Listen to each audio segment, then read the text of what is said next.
Alrighty. And we return. I'm incredibly excited to be back at it again in not actually the desert, but instead now in the jungles of Ogreelan. For that matter of which, I would like to know if anyone would like to give us a recap of what's happened so far, what may be occurring, and what we're going to be up to. Going once? Going twice?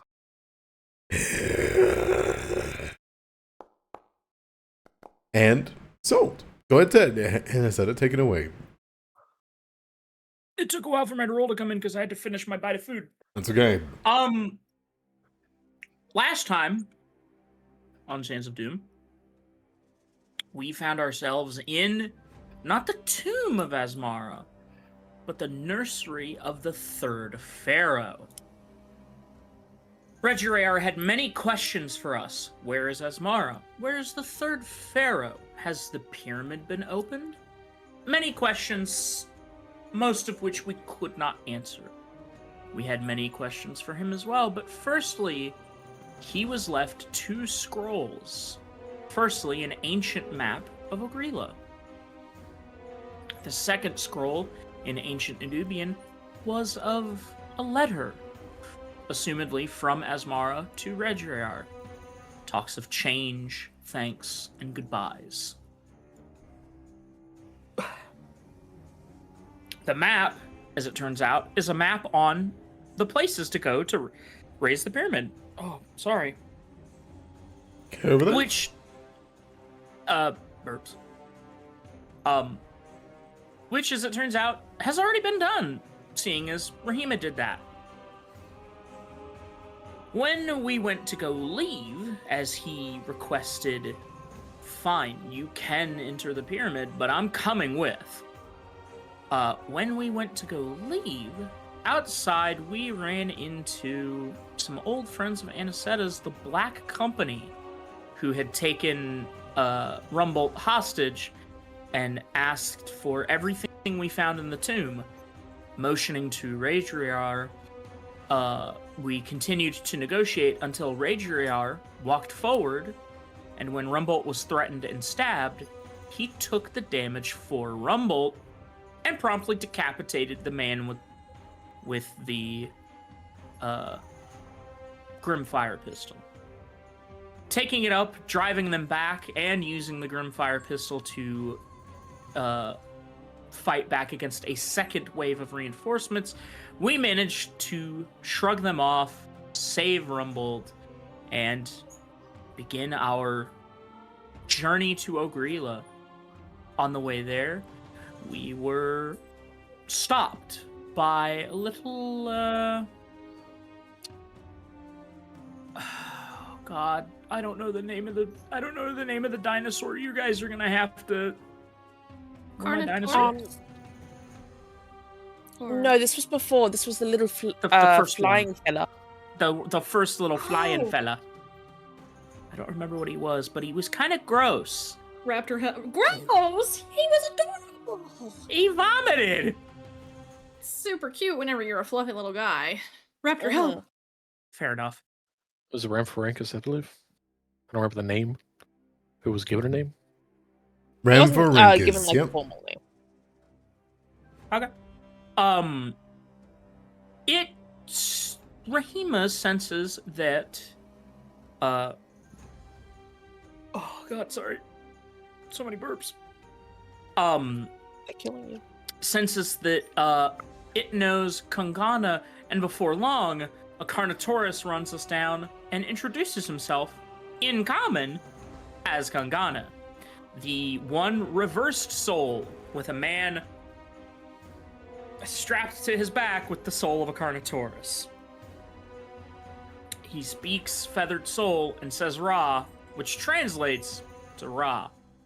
Okay.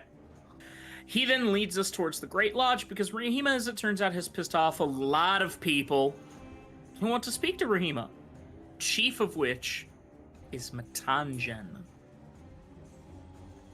And that is where we left off. It sure was. Within the lodge, in Ogrila, which I'm incredibly excited for jumping back into. Take your third hero point. Take your third hero point right now. I've taken it. Excellent. Everyone else, put yourselves to two hero points. Three. You said three. Three. You You said said three. three. Two. You said three. Three, Yes. three. 2 hero Okay. points. Everyone heard you. Everyone on Twitch.tv heard you. Nuh-uh. Oh, okay. Fuck you mean, nuh-uh? Nuh-uh. No proof. God damn it. All right. You okay? I thought I was muted. Oh, okay. All right. Sorry, I didn't realize you were wrestling with somebody in the corner.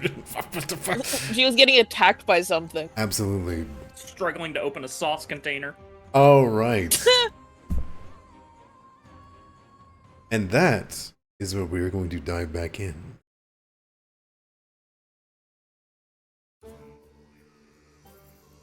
It is, unfortunately, and yet in many ways, almost astounding to be completely surrounded by life in its many strange and powerful shapes, colors, designs, feathers, skin, scale. It does not matter in this lodge. As when you all are slowly brought here by Kungana, who kind of kneels down under this large archway, which, while is only about 7 feet wide, is massively, like, has some of these side portions that can be opened up like a saloon's doors for bigger creatures. And roosting and flowing in as well is the giant Quetzalcoatlus that is Matanji's twin soul. Matanjin's twin soul, I apologize. I heard the recap thing and I got confused. And as you guys look around in here, each of you walking, the smells are strange. There is incense and smoke and flames. You can see to your right there is an entire dozen of compy, I'm just gonna call them compies, it's okay. Yeah. Looking up at you guys all in one unison, and then Rahima, you hear them all turn to each other and begin gossiping about small things like the shape of Hauke's like snout, as well as the scent that they're beginning to get. To the left, you can see other small dinosaurs, which are all on small little seats, looking towards you all. A velociraptor, a Birjara, a Remphorinchus, who are both having some food and then blurbing it back up with vomit and then eating it again. You can see that there are a plethora of all of these dinosaurs, like twin souls, moving about and having discussions in other terms. Though equally important to what the compies are talking about. But sitting beside Kungana, this massive Carnotaurus, who has let down the orc who was on the back by kind of like reaching with its tiny little arms to a little strap that's on its like hip, and it pulls on it, and you would see it unrestrains him, and he kind of rolls off, and he goes and he just sits down with some of the dinosaurs over here as though he is one of them. In that motion, you can see this place is also filled with this great... To be clear, what you're seeing on the map is just the base of it. When you look up, it goes up 25 feet of this massive open air canopies and beams. You can see that there is, in front of you, this huge, less of a throne and more of a gravestone of multiple dead, powerful chieftain and tribal leaders, skulls that are here, both orc and dinosaur. You can see a triceratops. You can see that there is multiple large raptors that are all set down, but sitting in the main section of the throne, kind of lulled backwards but leaning forward, seeing each of you and your curiosities enter, is Matanjin, who was wielding a flame in hand, because that's cool, as well as having loose gear for the hotter sections of Ogrila, and having a staff of gnarled wood that comes to the head of it in a bat idol. As she looks towards you all as you enter, she had spoke to you, Rahima, finally getting your attention. Fext looks as though he is trying to find a spot where he is the least seen by all of these large predators that could eat him. As well as Radriar is looking about curiously towards all of these creatures, and seems to be a little bit culture shocked. In a word, is basically as he's looking at all this life, he's looking at the enormity of some of these things, and some of them are small. And as Fext flattens himself, while also making himself look as small as possible, Rumbolt is looking about and going, "Oh, what wondrous things! Rahima, could you introduce us? I would like to meet this Matonjin myself. Mayhaps she has seen more ruins in the time you've been gone. The ruins that we could go find. The pyramid. Right, yeah, no, yeah, of course. I can definitely introduce all of you, and that's really pressing right now. You hear Matanjin slam on the bone. It clacks the jaw of the skull beside her and makes a sound that all the dinosaurs like, shut up, and they go and listen. And she points at you and says, "Do not ignore me, Rahima." Point of order, real quick, Adamir. Yeah. Would you swap Arano and Rumble? I would not leave him on the edge. Sure. Like, straight up. And then number 2, could you proc this art? Yeah, dude. I just want to see it. That's me personally. I don't know how to do that on my own end. Beer jar? Oh my goodness. Yeah. That guy's so funny. It is Obi Rajara. If anybody wants to. You would know in your translation, Hema, that means the Lord of the Spear. And then finally, I, Rahima, and Mara have been gifted ID dice from Vinix. Thank you, Vinix. We'll need it for when we have to fight our way out of here. That's definitely something that'll happen. Yeah, counting on it. But anyways, Rahima kind of like to back to Matanjin. I've been so busy. You have Hennessy gets one too. this a pod. Oh, No, okay. it's okay. Busy. As you kind of just go to sigh, she like interrupts you. You've been too busy to return to us. Return to pick up your mess. I've been so busy. Doing I what? couldn't- Playing in your sandbox. Picking at scraps. Well, it is really, really important archaeological finds. But listen. What the fuck are you talking about? She like stands up from taking the staff and says, "The most important thing of your life is those that are still here." And listen, I do agree with that, but these are things that could have, implications on us. Implications? You come to the lodge with 6, and you have not brought your kill for the night. You do not have anything to eat, do you? Save salted dead flesh. No. What have you killed today? Is this in common Hmm. or karate? I think this would be in Orcish. At the moment, for sure. Rahima, you probably don't think that she can speak karate. Yeah, I figured. Go ahead though. Yeah, Rahima will say, listen, No, alright. So, actually, I'm so sorry, Admira. What did she ask me? She said... What have you killed today for your Right, hunt? right. What has Right, been right. your claim today? To continue to live, you have to kill something. Is basically what she is saying, and she is accusing you of basically just eating salted dead things. Well, we have killed...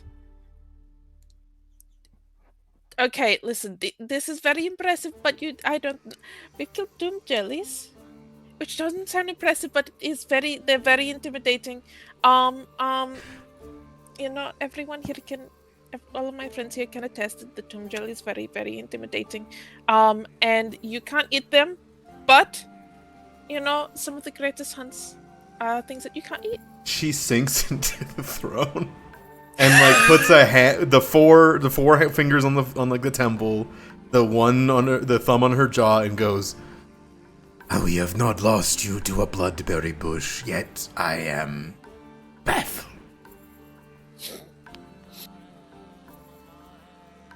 Are you translating this for us, Rahima? Or is this a little too catered of a conversation?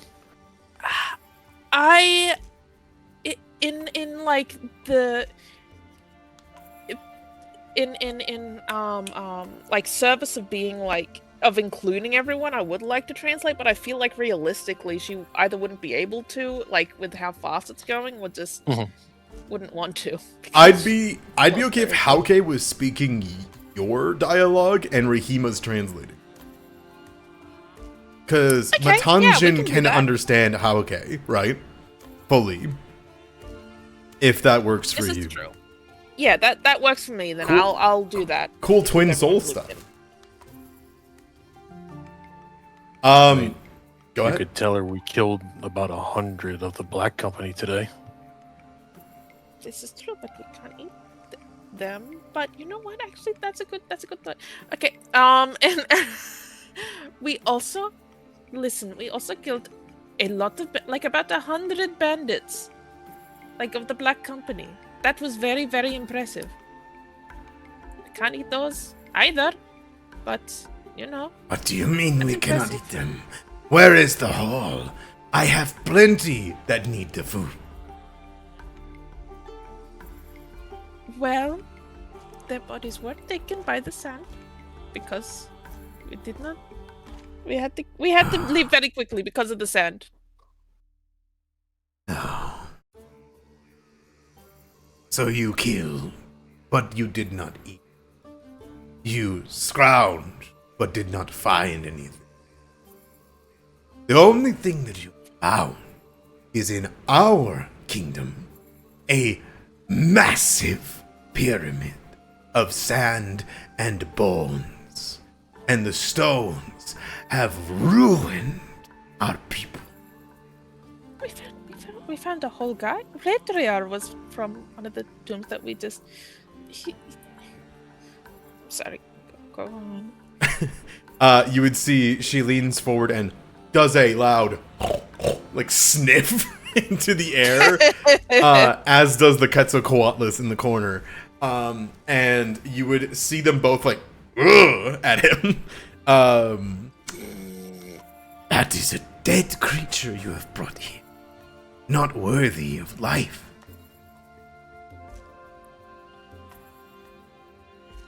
I mean, not worthy of life is very strong. It has been felled. It has lost its opportunity to live through age or its next body. Why are you telling me this? She puts her hands out and says, "Have you lost your way with these tieflings?" No, the things that I do are not things that you would value. But they are important nonetheless. The Silent Serpent would still recognize my deeds. You see her turn her eye at that, and she puts a hand over her mouth, and she kind of has this moment. Give me a sense motive, if you. Okay. It's not letting me target her for some reason. Well, she's an impossible and powerful being. You can just roll me sense motive. Oh, there we are. Okay, I just had to like feel around, I guess. Got you. Good old V14. Think really hard, Rahima.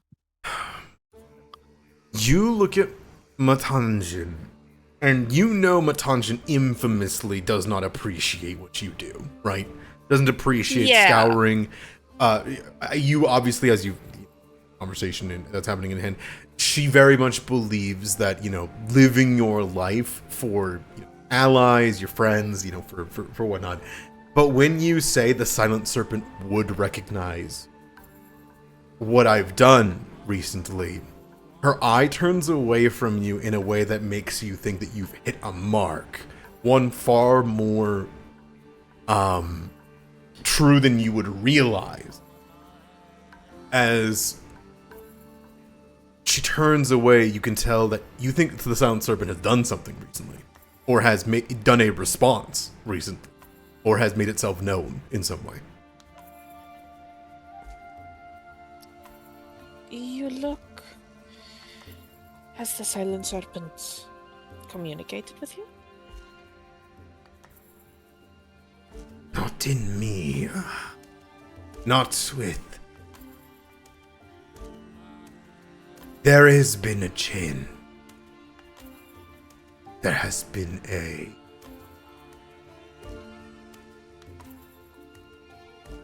I do not wish to speak of it here. Unless those you have are trusted. They are trusted. They are my close friends.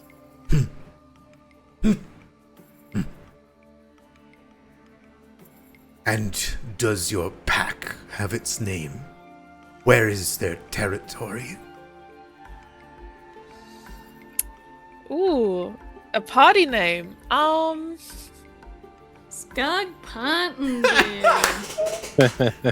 Yeah, a wordplay on a character that doesn't even exist. Let's do that. Yeah, man. Never let the flame die out! Ran into a skug or two out in the desert, you know, a little short on water. It was definitely real, though. It was not a mirage, the Will of the Sands. I think the Will of the Sands is a scug. That's true. I agree. That's true. That's canon now. Even if you don't have a pack name, if you will, as she's calling it, she is at least asking for their names and where their territories from, or where are they from? Where is their home? You know, where's their borders? What have they claimed in the? Right. But a pack name would help you here because all of the dinosaurs in here are gonna hear this, and they're gonna go tell their dinosaur friends, and they're gonna tell their orc sides, and then yeah, and the gossip will just keep going. Right. No secrets in this jungle. No secrets in the jungle, no. Now you do have the opportunity to pick a very funny name that nobody else has. Yeah, whatever you say sticks. That is true. Whatever you say is I canon. have absolute power right now. I trust you with it's it. Dizzying. To do whatever is Rahima's rubes. best and or funniest.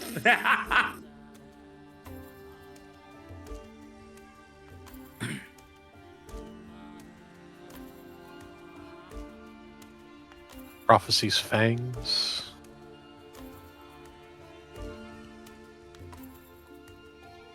Lost Coast Legends. Yeah. Make your pockets. Wrong people. You can shirk this responsibility if you want to here as well. Like, it's okay. You also can you can also confer to the party in this. I would like to. I am getting cold right now, so please take the like couple of minutes for yourselves. I'll be right back. You would see Rumble to go, well, we are members of the Seekers of the Sunken Flame. We should just tell her that. I'm not. Perhaps we remain individual then. We're totally Rahima's sun seekers, dude. Rahima's Sun Seekers. Yeah. That's pretty good. Shit. That's good. That is true. The Sunseekers of Rahima. No. We're Rahima's sun seekers. That's really funny. That Yeah, man. stick to her fame. Yeah. We're the clutch up or shut up gang. I get it, clutch, because Yeah, dinosaurs. because the lizard. I Yeah. like that. I like that.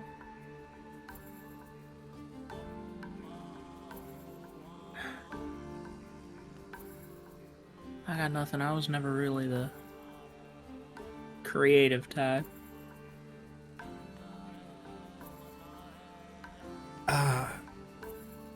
Am I would really like to be involved, but if because if I don't, I feel like I'm gonna get attacked. But like, I don't have any power anymore.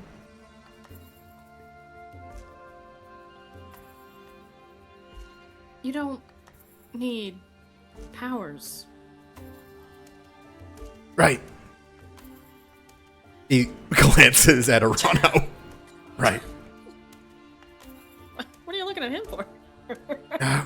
Nothing. I think whatever you guys come up with would be good. I'd really appreciate being included so I don't get separated from the pack, if you will. Yeah, the pack. All right. Sure.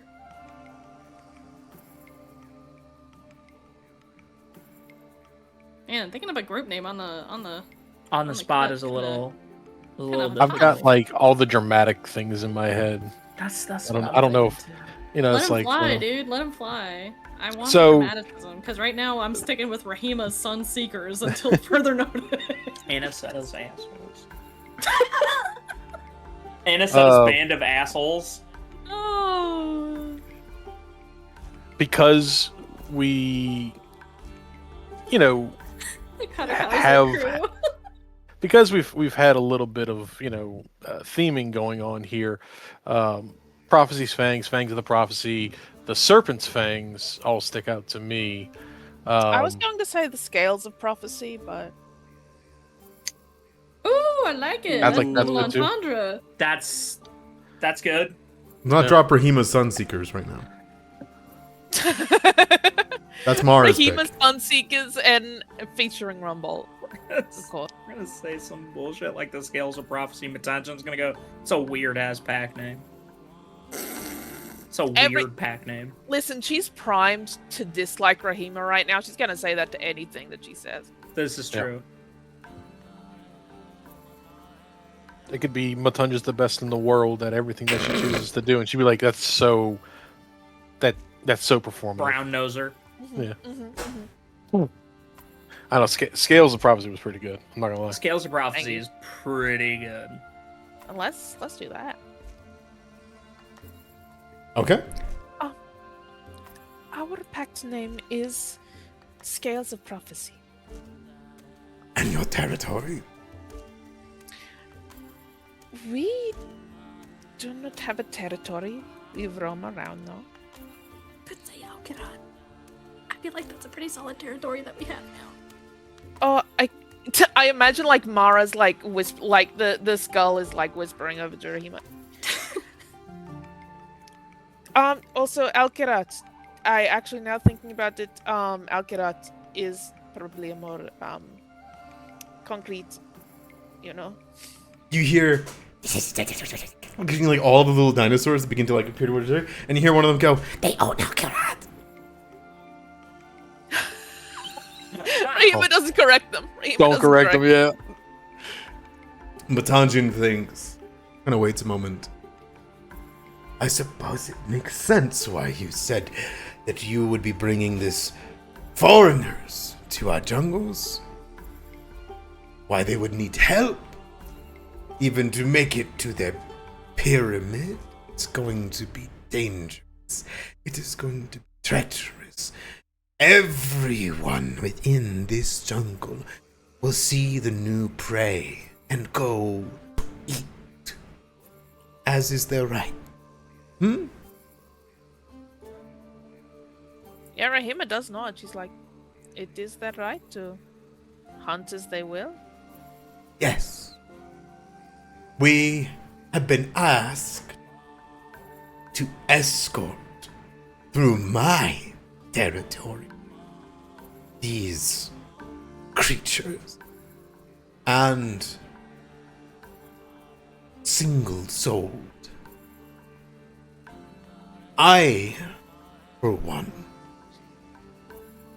do not wish to give the same credence to the Canopy Cyclops, only for you to rise another pyramid and ruin my territory.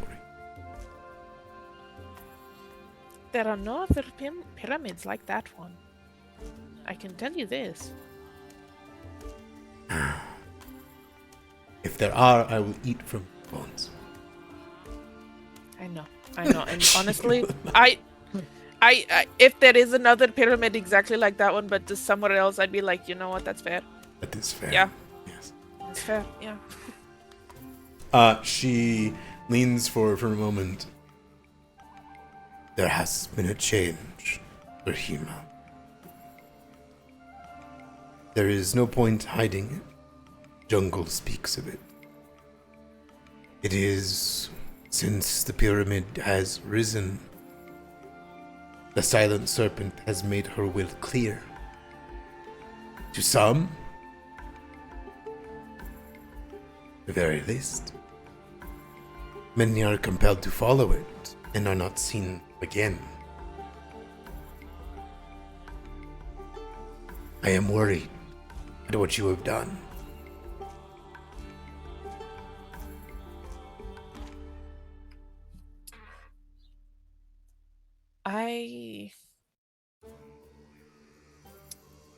So she said that the silent serpent is saying this to them?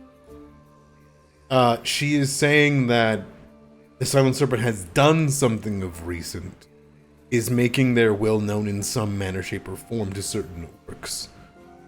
Right. Okay, I see.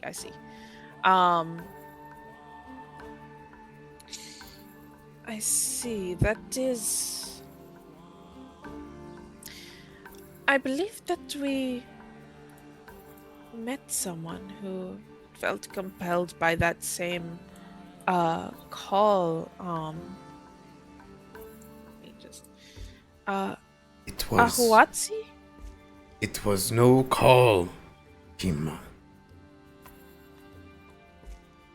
I did not see it. I was preparing for this journey. The silent serpent came down from the peaks. They saw it? She nods, and you see a lot of the different dinosaurs here all nod. Her feathers scattered the jungle. She flew, it is said, to the pyramid, observed it, and then returned to her roost.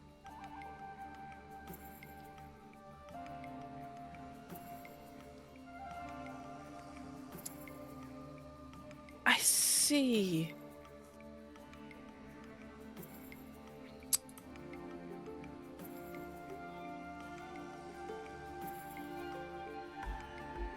Many souls, twin souls, have felt strange. One such, an orc. She is explorative like you, friend of. She had gone on a search for a feather, but has not returned. I fear for her. I fear for what has changed. We had peace, Hima. And so, now that you have disturbed my peace, I will do this. Escort. But I'm going to fight you. We are going to race. Oh, thank the serpent. I got really, really scared for a second. Okay, yes, we can race. That's much preferable. I wish to gather what the jungle has heard. And I will be calling this challenge across. And when they come here and they see me beat you and make you go home with these people, we will figure out what has happened. And when I beat you, then we can investigate what has happened together. You hear the Quetzalcoatlus in the corner leer forward, its neck so long it comes close to Hauke, and it is clear to you, you just feel this little thing as it sneers at you. Fine then. If you have not found your kill, go. Kill something. Bring it back. Eat. Rest. Unless you are so feeble and childish you cannot feed yourself. In which case, Kongana has hunted many too. Well, I'm not feeble or childish, so actually I can hunt something. I can And see I will be back. the shell smears on you still. I feel as though I can see No, your I have egg no cracking. else years. No, I'm not feeble or weak or childish, and I will actually bring something back. Basically, right? I could just go out. I'm going to leave, and I'm going to hunt something, and it'll be big, and it'll be great. You look And it'll actually be wonderful. You look tired and wounded. Surely you must rest first. Rahima sighs.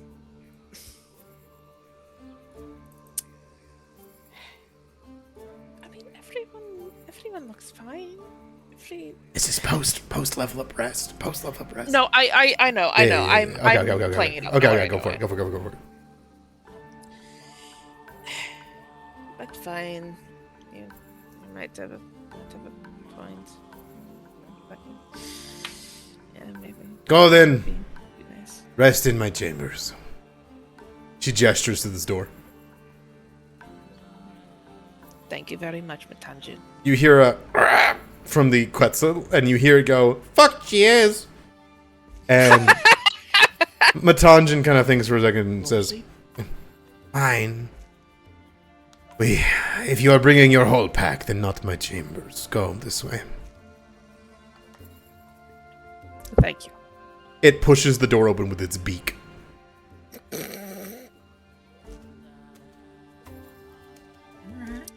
Yeah, no formal introductions today.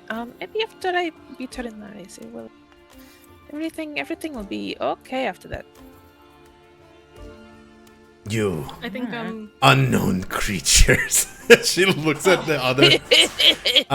And she'll say this in Kirat as she does. This place is not your hunting ground, foreigners. Find rest. Go hunt.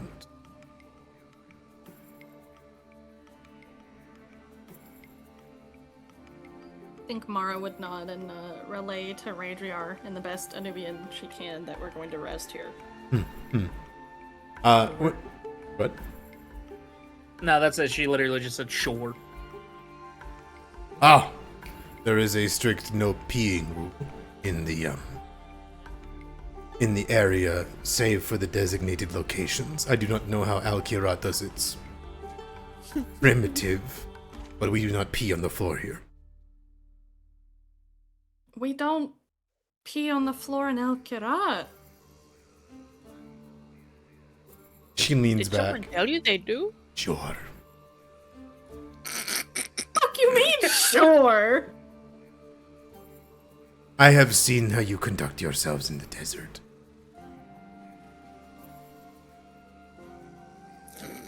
And people are just kind of being wherever they want in the desert. I guess that's true.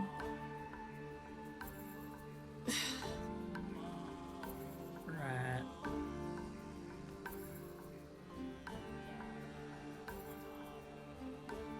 Vext begins to crawl away and says, I really have to pee though, dude. There's a bathroom. She said there's a bathroom. Don't want Vex, I will show you where the bathroom is. You don't have to worry. Just hold it in a little longer. This thing is so big you can move around it. It is massive. Yeah. Flavio. This way right here. Oops. They pointed its beak to this door. I know I'm moving off to the side so everybody can get in because the map's a little. Yeah, it's diagonal. Is that everybody? That is not everybody. Come on, come on, come on. Close the door. Mm-hmm. The moment you guys close the door, there is a bustling of communications, talking. All the dinosaurs begin to move around. You hear people begin to show their uproar. Some of them begin to just actually roar about the situation. How she didn't punish you, how she should have been more strict with you. Of course, you know, I don't think I have to say this above game. Peeing is marking territory. I would really be appreciated if you guys really, you know, yeah, it's okay.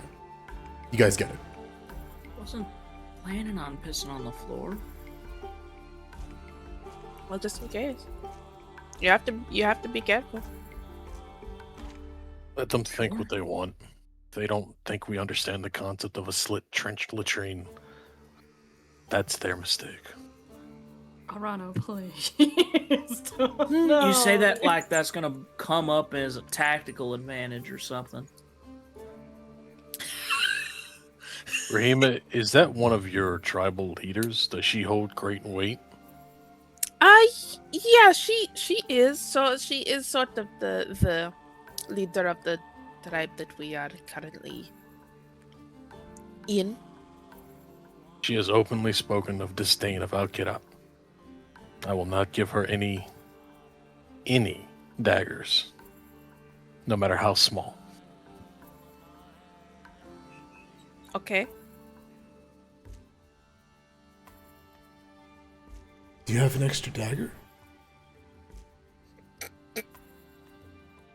I mean, I sit down in lend the him one chair. of mine. That's fair. Okay.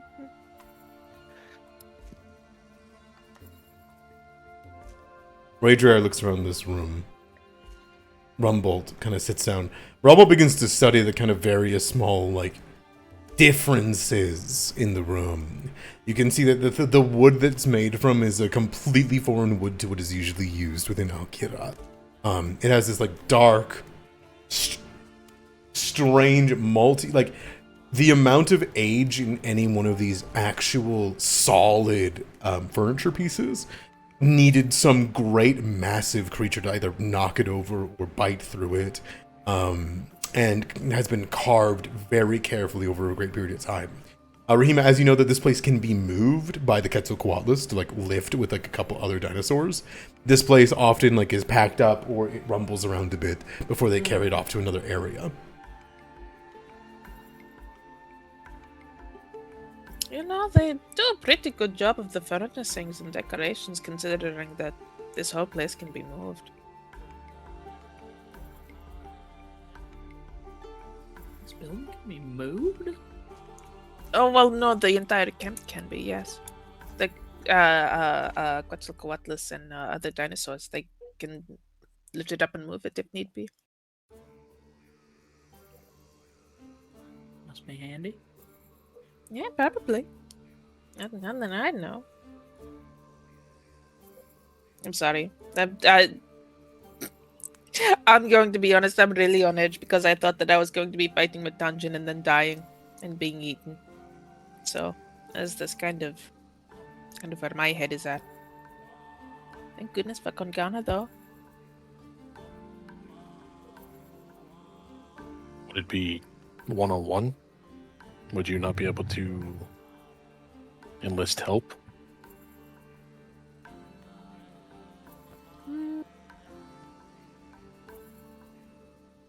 Pack on pack?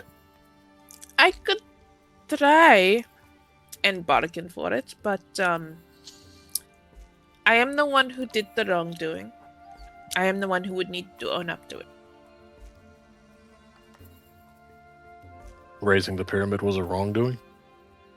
Yes, it did majorly disrupt a number of tribes, especially Matangians.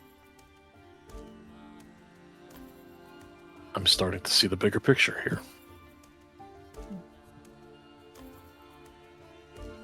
Plus, it brought a lot of outsiders in.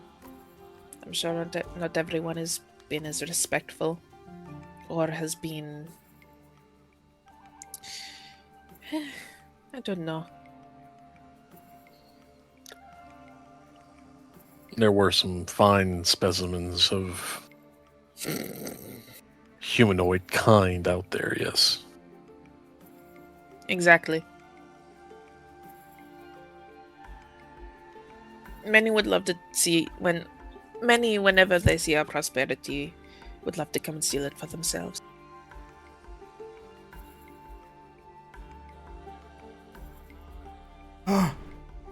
What did they mean by the Aru came down, you said?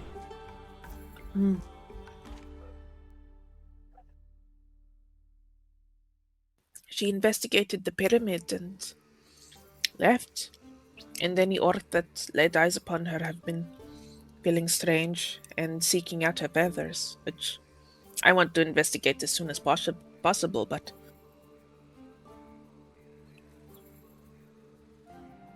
Didn't Rageryar say that looking upon Silent Serpent would... would reincarnate you instantly, yes. So maybe that's what's happening. But it must not have been instant. Yes, I thought it would be instant. Honestly, after she said that, I thought some of the dinosaurs gathered there may have been part of that, but Ragewear is like hearing his name and is watching from the door, but doesn't know what you guys are talking about. Or I would translate for him. Oh, okay. He would say, looking into her eyes.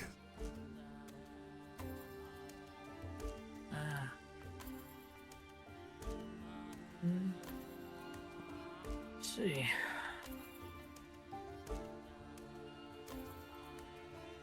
well then. I wonder what contact with her feathers will do. Probably nothing good. Or Well, maybe it's I was gonna say, or maybe it's good depending on your point of view. She Yeah. offers a shrug. I was going to say depending on the context.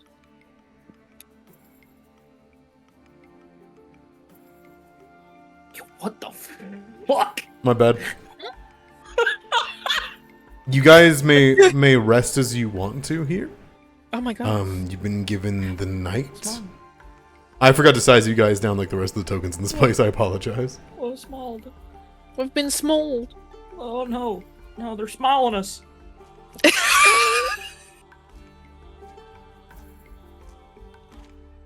But you guys can have conversations and anything at your whim. Okay, now you guys have to be honest. Do you think I could win the dinosaur race? Do you think I could? I think I could. Does Oh, how I think I've got a count as a great chance. contender? No, we are part of the same soul. I don't believe so. In fact, many usual competitors in the dinosaur races, if they are lucky enough to have twin souls who are big enough to ride, will ride them. They are considered the stars. But no, he shouldn't count as another contestant or competitor. Well, I'm just saying, if he's going to race with you, he's pretty quick. That would improve your odds. This is true. Rahima, if you want me to help you, I can quick. Yes, please. Hauke isn't big enough to be ridden, but oftentimes, if they are prolific enough races, shell speaker. I'm so sorry, I'm blanking. It's shell speakers, right? Yes, shell speaker. My apologies. Shell speakers of prominent power with the Silent Serpent oftentimes revisit or are well known to be around the races as judges. They are able to enlarge any twin soul that's not big enough to be big enough to ride for the race. via a mixture of concoctions and plants and mutagens, or magic, anything in between. But you know, actually, now that I think about it, I wasn't really around the dinosaur races often. But I do remember if the race is important enough, um, uh, well, shell speakers will use their magics to enlarge a twin soul to be written, which would be nice. That'd be pretty good.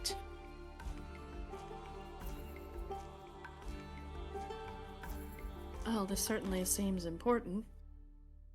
Yeah. So then, you know what? I think my odds are pretty good. I probably won't even have to worry about it if I think about it. If I just try. Yes, Do So the whole of the expedition relies on your winning, so I believe that you will do it. Exactly, and that's the So- kind of Yeah, No, no God. pressure, Dad. But I have faith. yeah, no pressure. It's just if you lose this foot race, they kill you. yeah, they do kill and eat me. But guess what? And eat life is is a life. wild fucking tag to add on to the end of that sentence. I'm not gonna lie. Why? It's better than just leaving my corpse out to dry. All right, but I'm not eating you.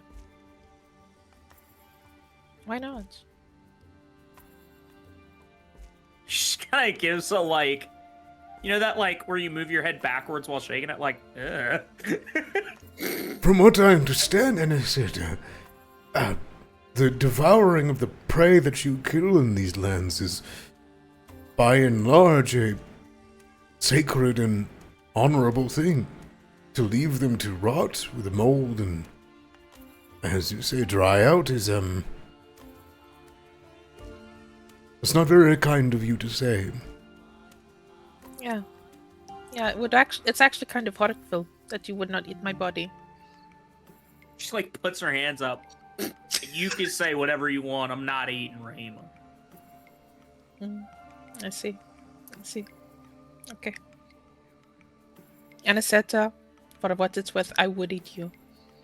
Because you're my friend and I care about you. Thanks. Can I just make it clear right now? If I die out there, don't don't eat me. This body is like 300 plus years old. You'll get sick. That is the risk I'm willing to take, Mara. Because Rahima, you're please. also my friend. Please. If I die, the only person that can eat me is okay.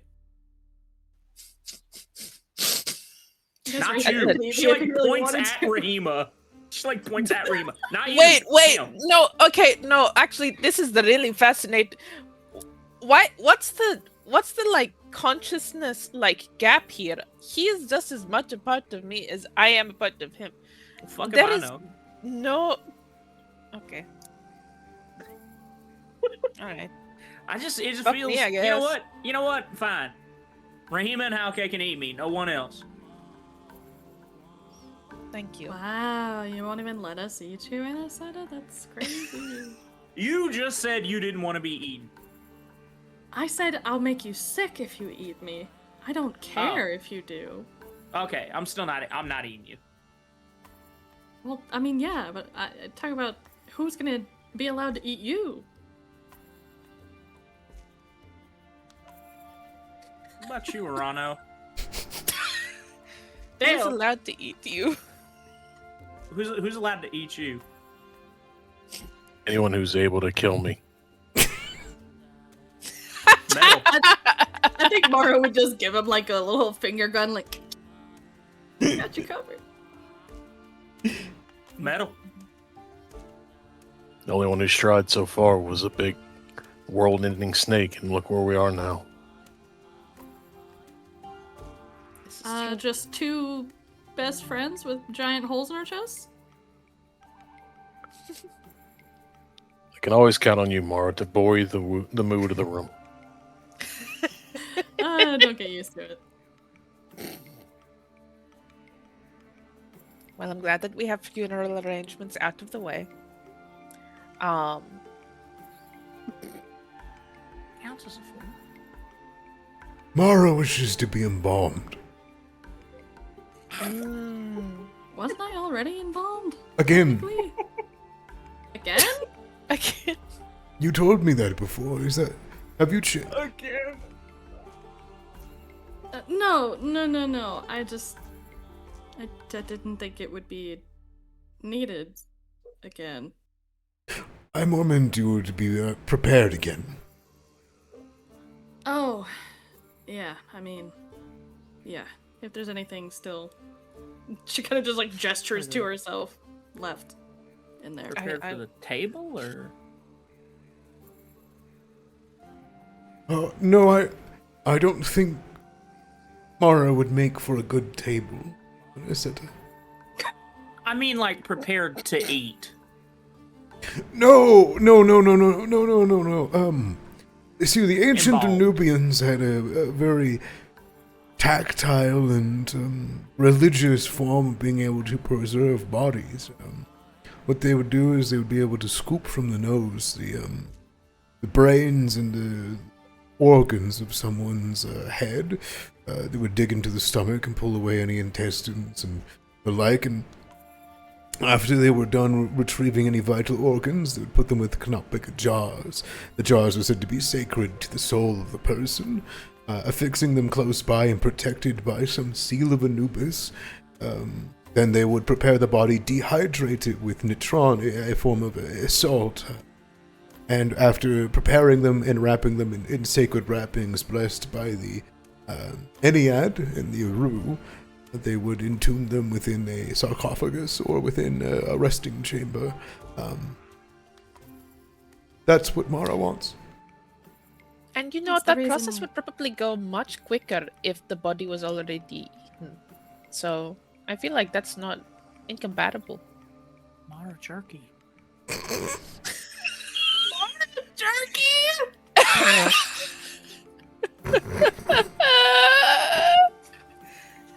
Okay, above table, I had to exclaim in surprise at Mara Turkey.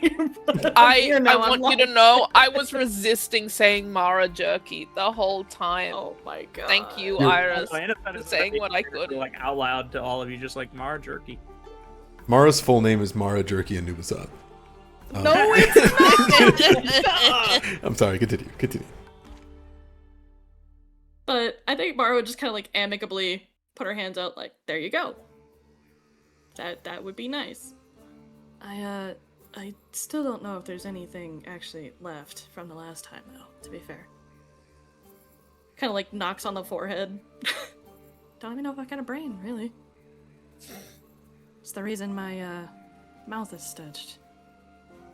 I love you no matter what brain you do or do not have. Thanks, Dad. I think it's beautiful. Okay, thank you, Dad.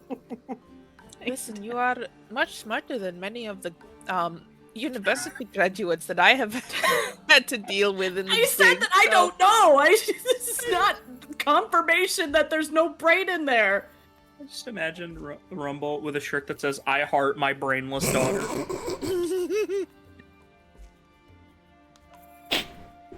I can't do this. I mean, you have to have a brain. You're up and moving about, right? Well, how does one move without a beating heart? Gestures at herself, gestures at Arano. Yeah, and how does one talk without vocal cords? Reaches for her own throat. All right. Yeah, I mean, you're all walking contradictions. Fair I enough. would take offense to that, but you're right. Yeah. I want to be eaten. You see Fext like stands up as though he's come to a conclusion. You were thinking about that one, huh? The idea of somebody sticking a fucking tool in my nose, that got me, okay? Yeah, that's. I don't. Oh, it's, And it's two it's like a choices. spoon. No one's. Okay, Dad, hold on. Dad, hold on. You're not. It's like a spoon. You're not a devout of Anubis. No one's going to do that to you Those are unless the you only want two it choices. done. It's ritualistic. It's not. No one's going to. Oh, You have options. If you don't want to be eaten and you don't want to be preserved, then you could just, I don't know, man. You do whatever you want. I don't know. Whatever. Yeah, you It's could just the way like it works. walk out into the desert and die. I I actually, mean, yeah, you Nothing can will happen to your body. do what we did in the Black Company. I've Burn never. ya. I guess, yeah, like that's. I haven't really thought about it too much. That's most people that I know are just lost to the sands. Well, I would recommend getting eaten if you want that for your body. Dude, Oro is so real. He would love that. Kind of looks up towards you, Raheem, and says, "Think so? You really think I could stay here still?" Comes over, puts a hand on his shoulder. I think that you could live a very long life here, and when you die, you will be eaten by dinosaurs, and that'll be beautiful. That's the circle of life. Okay.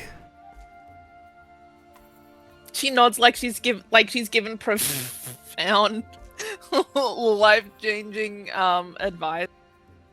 I know it's probably overwhelming. I was hoping that I'd get a twin soul.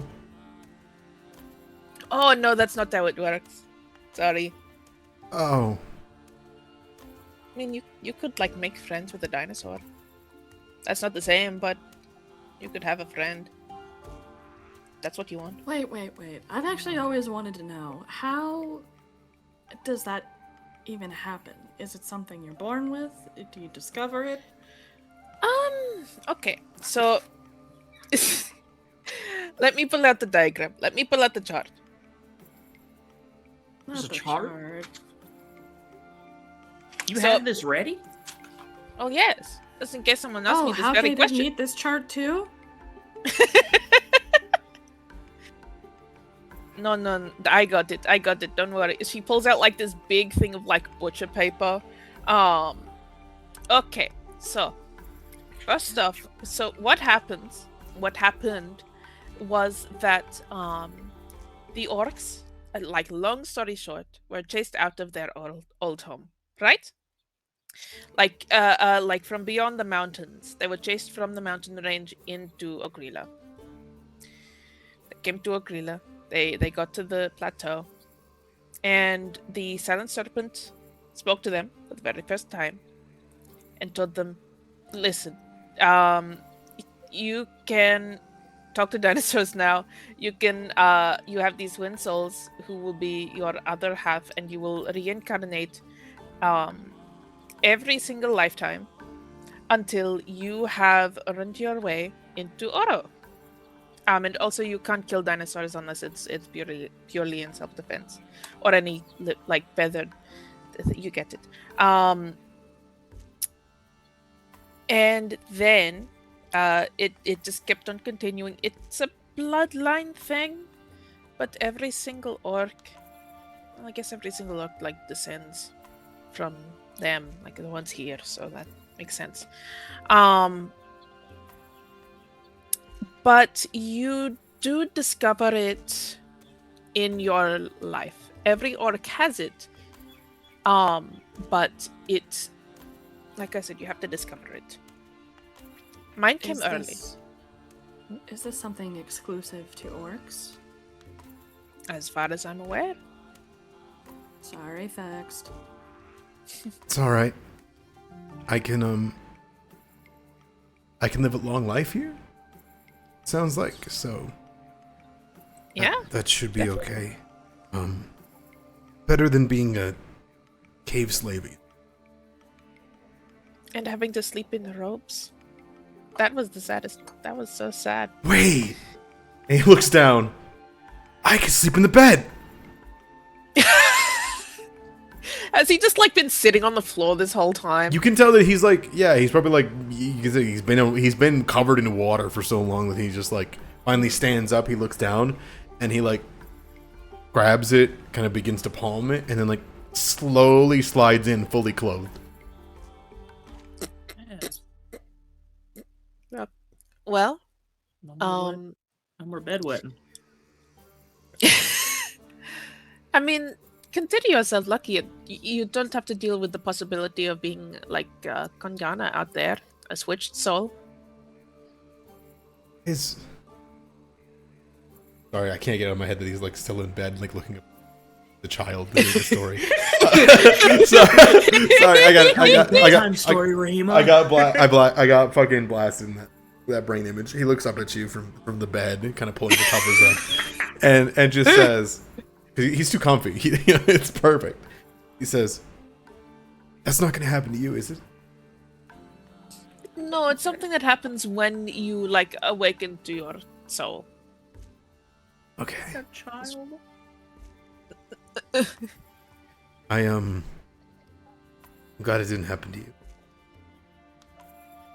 I am too. I love Kongana. He's great. But I like having opposable thumbs, and Hauke likes to fly. So. See how it just like flat 3 times.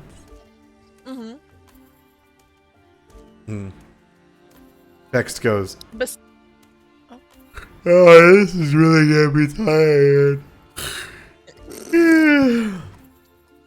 oh, I just realized something. Every twin soul, they like. So when I found Hauke, he had just hatched out of his nest. That is how it is with every single twin soul. Is that their other half is usually just born or close to. I would have had to be a baby Huaxia Draco for at least a year. That sounds unpleasant. Big bug eyes. Sorry, Hauke. Oh. Oh, sleep tight, little buddy. I guess he hasn't had a bed in so long. I suppose he's pretty comfortable. Yeah, he's been sleeping on wood with robes as a blanket. He's not even like. He didn't even spread them out to completely cover him. They were just on top of him. I couldn't think of a sadder way to sleep, personally. It would have been less sad if he just didn't have them. Yeah, I agree with that. The mold in there has to be crazy, though. Oh god, he's still wearing the same fucking clothes. Oh god.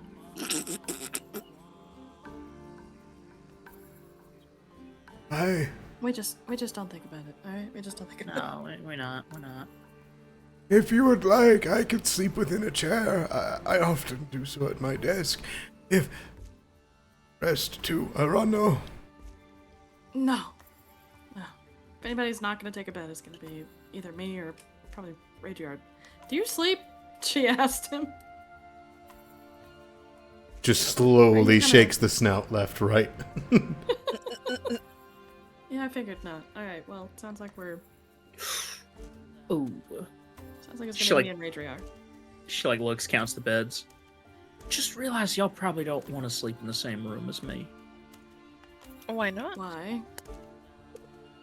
Do you really want Explode?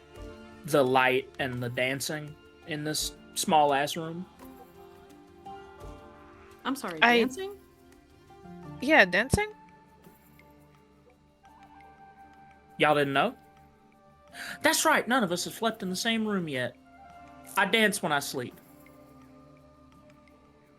Alright, well, I see. I mean, I've done weirder shit when I'm asleep, so... I didn't Yeah, I know I mean- did it until Ignis brought it up. I see. Well,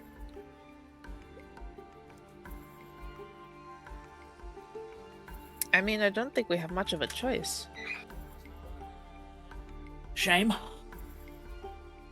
I'm kind of already pushing it, so I don't know if I can go out there and beg No, for you another should- room. You should rest. Go. I'll stay. I'll stay up. We could like put a blanket over here. I actually would like to talk to Radriar more.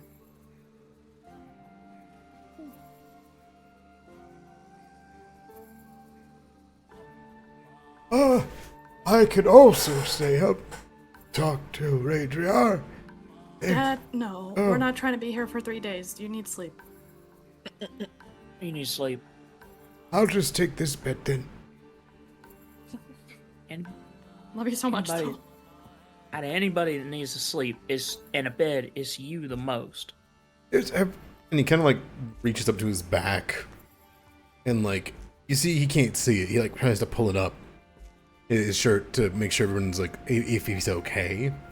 Tries to put his hand over it. He can't really reach all that well around his body. But when he lifts it up, it's barely more than like a prod from a dagger. But you saw the sword go right through his chest, out the other side.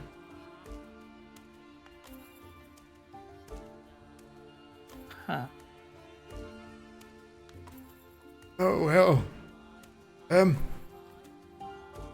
Well, have a good night.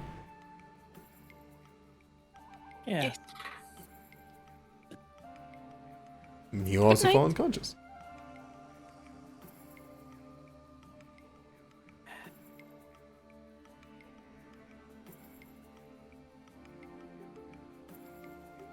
Well, If one by one you wish to find rest, and instead of Rahima, it's up to you. Rahima will probably be one of the last people to go to bed, if only to be like writing down notes and stuff like that, but she'll eventually go to bed. Sounds good. I'll assume that you're awake for the conversation Marha has, potentially, but I'm not sure if that's like... Yeah, unless you guys want to do it in private, but No, it's not particularly. She just wants to ask him general questions, I think.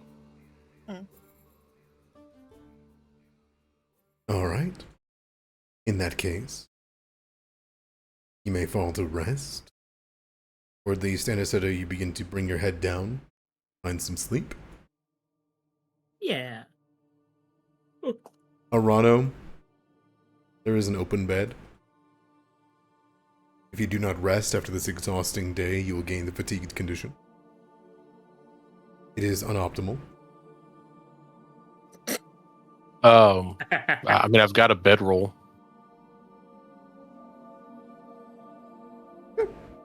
I mean, there's a whole ass bed. You don't need a bedroom. I figured you'd be taking it. No, I'm making a point for Mara to stay up and talk to Radriar. She is going to take on fatigue.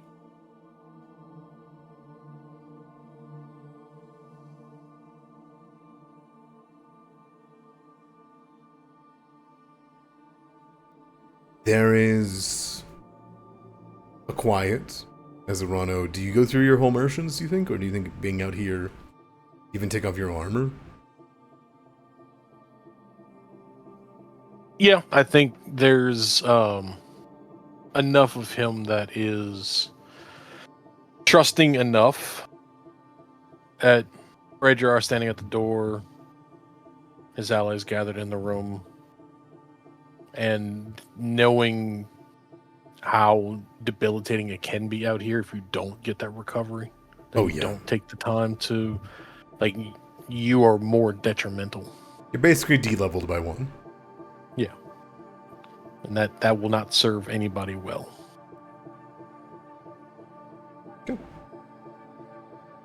Now, Mara, I will say this. You are welcome to stay for as long as you want. You only need 8 hours of rest to recover, which is, there is like 12 hours to the night. So you can talk to him for like 4 hours and still get some sleep through a bedroll or something like, but... Sure. I'll Oh. remain optimal, as you say. Letting yourself be fatigued for some time. Okay, I don't know if does Hauke sleep on your head? Or does Hauke sleep on, like, the shelf? It would be funny if you slept on her head. Yeah. I mean, I would say that Hauke is like maybe sleeping close to Rahima, at least, like nestled up. Those of you that are still awake or drifting in unconsciousness can absolutely hear this conversation. But Mara, you wish to have a private, or at least a quiet word, Radriar, after at least 2 rest. sleep. Yeah. There wasn't like anything super important or like incredibly specific I had in mind, but like she definitely like she wants to take the opportunity, right? He's literally like he's been around Asmara. He's been around Anubis. Like she wants to know what they're like. Hmm.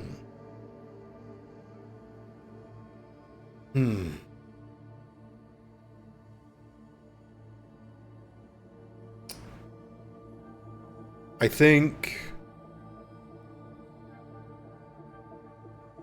he would have things to say on that conversation. But you can tell that he's not necessarily as open as he was to talk about his past of the scale-bound, is of the people and the actions. When you talk of Anubis, you can tell there's almost this hesitance or this thrum. You see some of the floating pieces of scales that are around him almost begin to like tuck into his body. And he watches the door a little bit more closely. And he would say,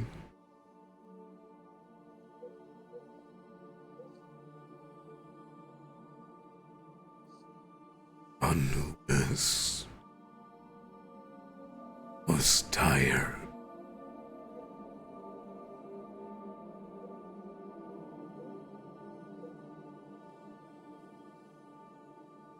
Tired?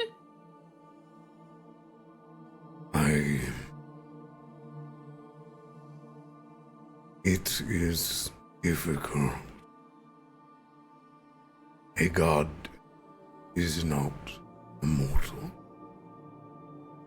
But there was a heaviness, a weight.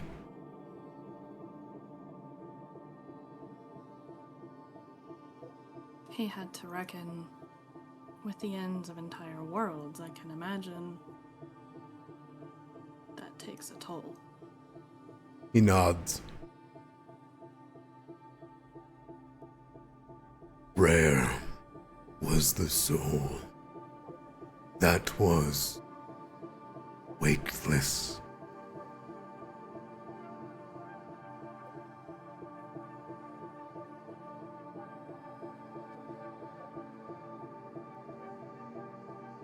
Often,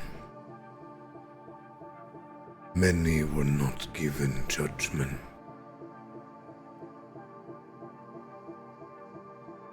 I think you would see like visible shock at that. Not judged. Then what was done with them?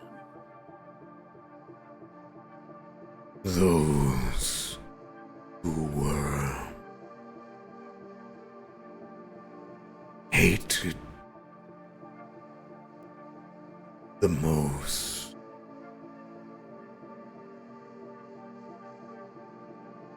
In words, prolific.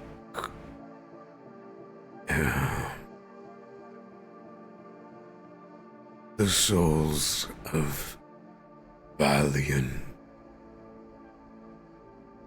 were often fed to the pharaoh's guardian, Ahmet.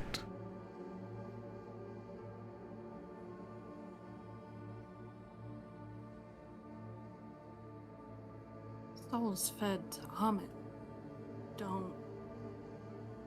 Without judgment, they.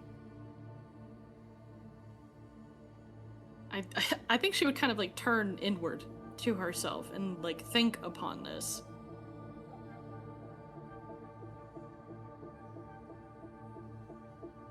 They would have been obliterated.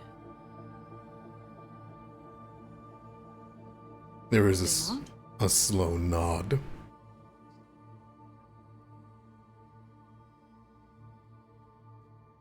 Those so unworthy to join the duat to even be judged. Often it was the degree of set or Rashen to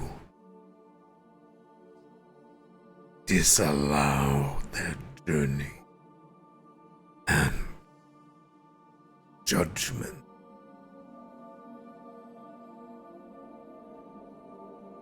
Set, I believe, felt Anubis too unbiased.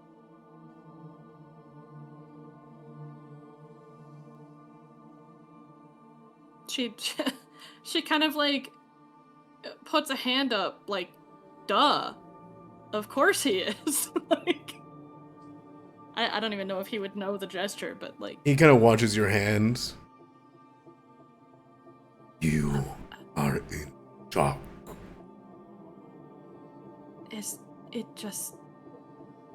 it flies in the face of everything I was ever taught. My whole life was Anubis and his teachings. For every 1,000 souls, Anubis judged, 10 would be fed. Those 10 weigh deeply on him, I think. It is not who he can deem worthy, but those he never got the chance to see.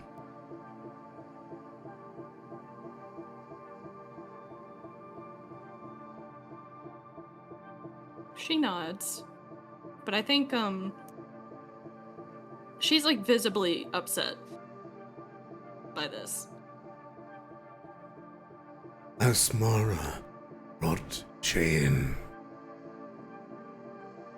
She was a pure soul.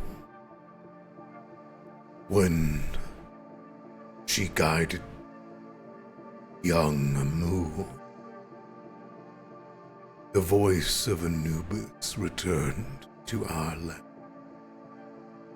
Amit was denied any it craved.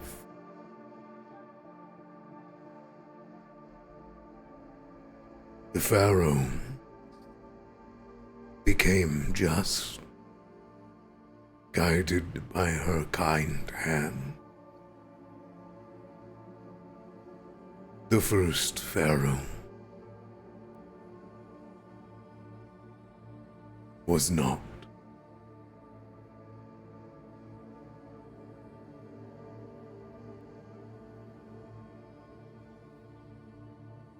That explains the heresy that we've read.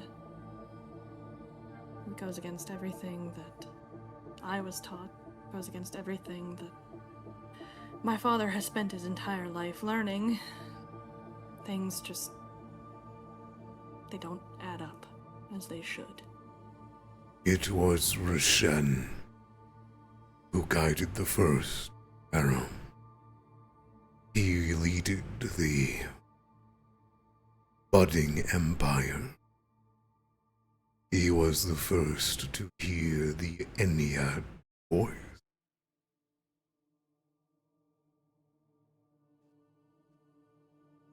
Why was he entombed with no sunstruck? His burial seemed more of a prison.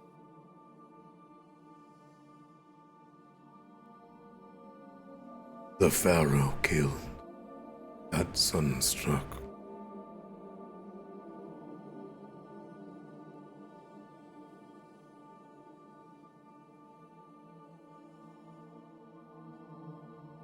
It was a reason for his heresy and removal.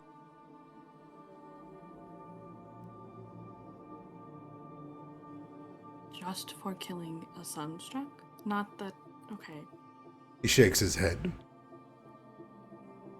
The first pharaoh. He used his crook, forced Roshen to kill himself. A son struck, attempted to take vengeance.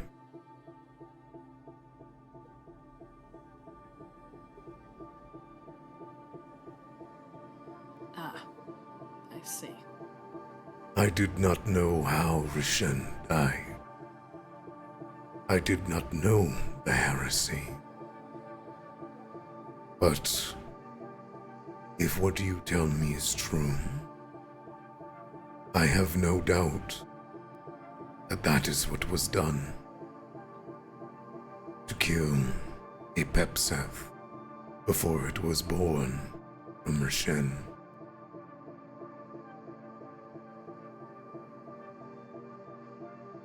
And then we killed him again when the hourglass was to bring him back. Yes. Likely. Given more time, he will become what you face. I implore you, do not open the pyramid. For even if the crook holds a sliver of its power, it alone would ruin your people.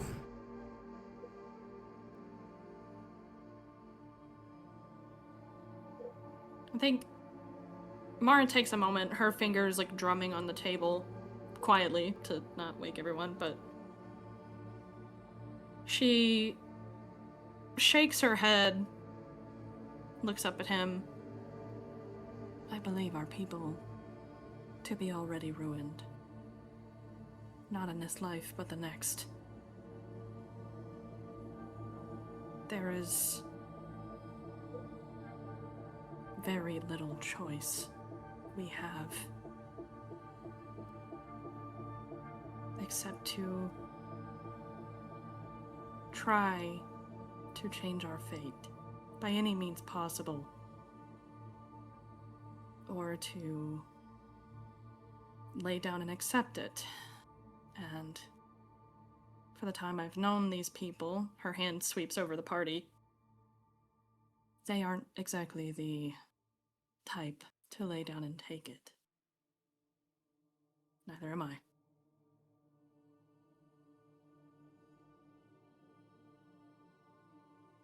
Your attempt to find air when drowning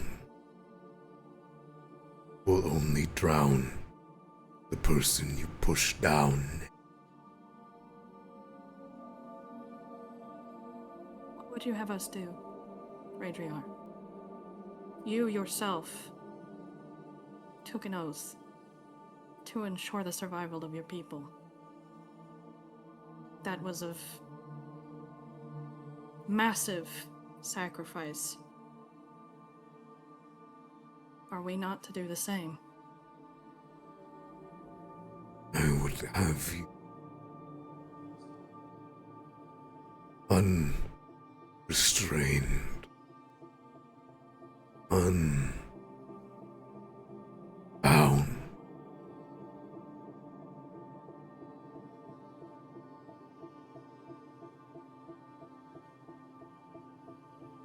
And then I ask again, what would you suggest?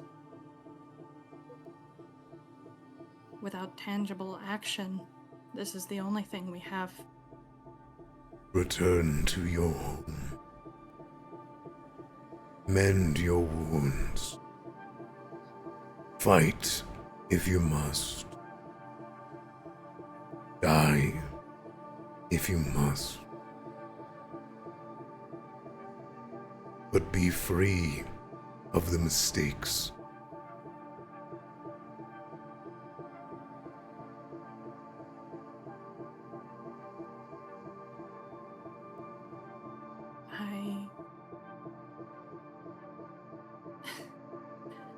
If you knew what I knew, to die now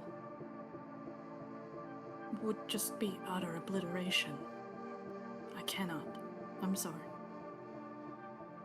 I cannot allow it. I understand. I chose oblivion. Resigned. It is not a choice many would make. Such is the wounds I carry on my soul.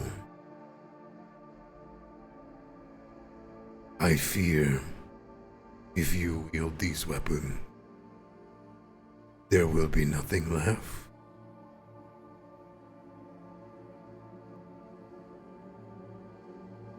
Even if there is, even if ensuring success means my destruction, then it will still pave the way for those who come after. We still have a future. Those who die still have a place to go to. That is what I find precious.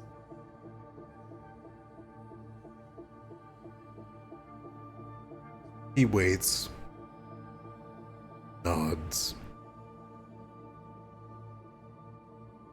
I fear what you think is a scab is a scar. Perhaps it is a scab waiting to be healed. Perhaps it is a scar that cannot be.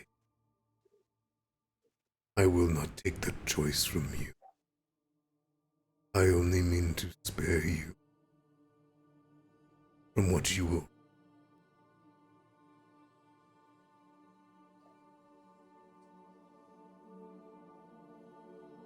I think all she could do at this point is just like, there's like a smile in her eyes when she just kind of tilts the head. Well, when I'm wreaking said oblivion or ruin, I will be sure not to curse your name.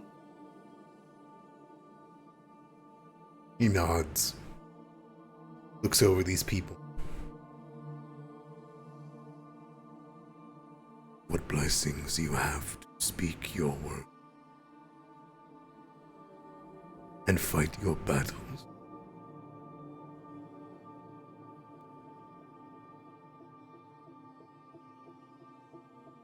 They are what I do it for.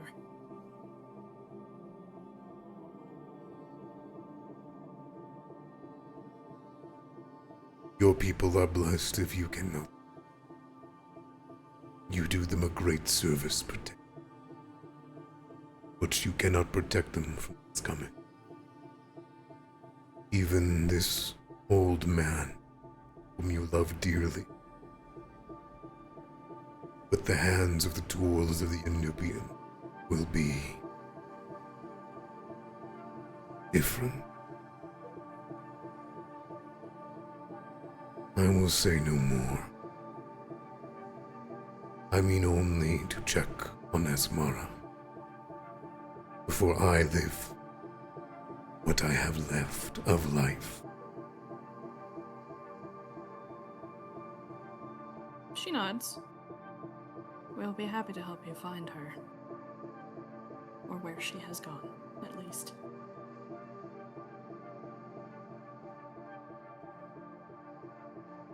He returns to his post. Hell yeah, Mara's gonna go to sleep. Okay. Bedroll time. Is there any other things that you guys want to talk about, yap with, move about, anything like that? A lot of you guys might have been awake for that conversation. Maybe you weren't. To you. All of that was in ancient Nubian, right? Normal and Nubian, yes. Okay. I'm sorry. No, that's fine. It's the only language he knows. No, that it is probably for the best that I didn't hear any of that. Okay.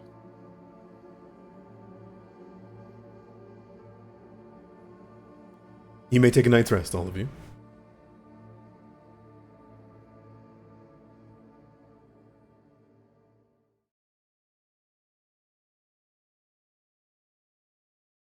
all of you. Fuck. Okay. Excuse me. The ammo thing. Yes. When I said Nitrous ammo, it was the level up, as you had done. I apologize. I should have been more clear. As we come back to it after the conversation, it is with a loudness you do not expect. When each of you wake up, you see Radriar watching the door, turning around. Anisetta, you are not awoken.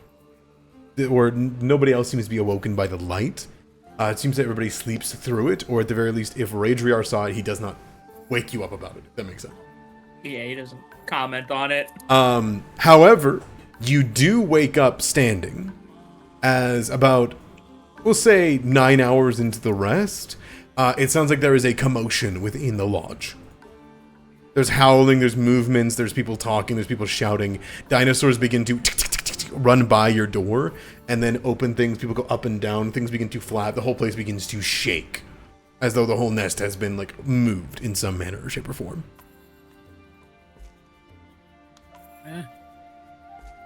What happened?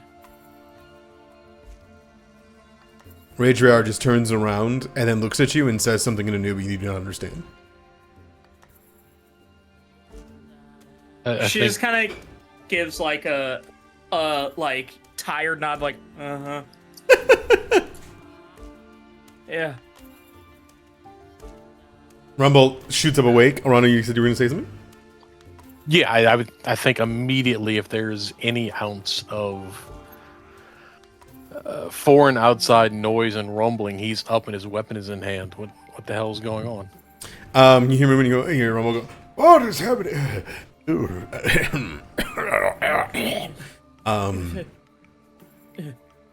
Start slapping Mara. Mara, do you wake up? Not like a Clear, slap, Mara, but open Mara hand, is in a forehead. bedroll under the table. She's Crawls like, under it and open hand to the wake up. 5 more minutes. I imagine there's just a blasting light in your eyes. No, there's not. Malekith's skull is fit snugly over her like a sleep mask. I think Anisetta means the halo. Funny. Yeah, no, I know. I'm just saying it's bone. That's on funny. top of her. That's funny. As everybody's suddenly awakened by all this commotion, Rahima, you snap awake and you hear, gone missing, gone wrong, missing. You hear from a small dinosaur that runs by. Huh? Ranger said something to me. I don't know what he said. Dinosaurs were yelling. Does he sound mad? What? I don't know. He said something to me and I just nodded. I poked my head out the door. You poke your head out the door and you can hear people kind of running by, and you would see a compy kind of just run by, and you'd hear it going, gone missing! No, not gone missing!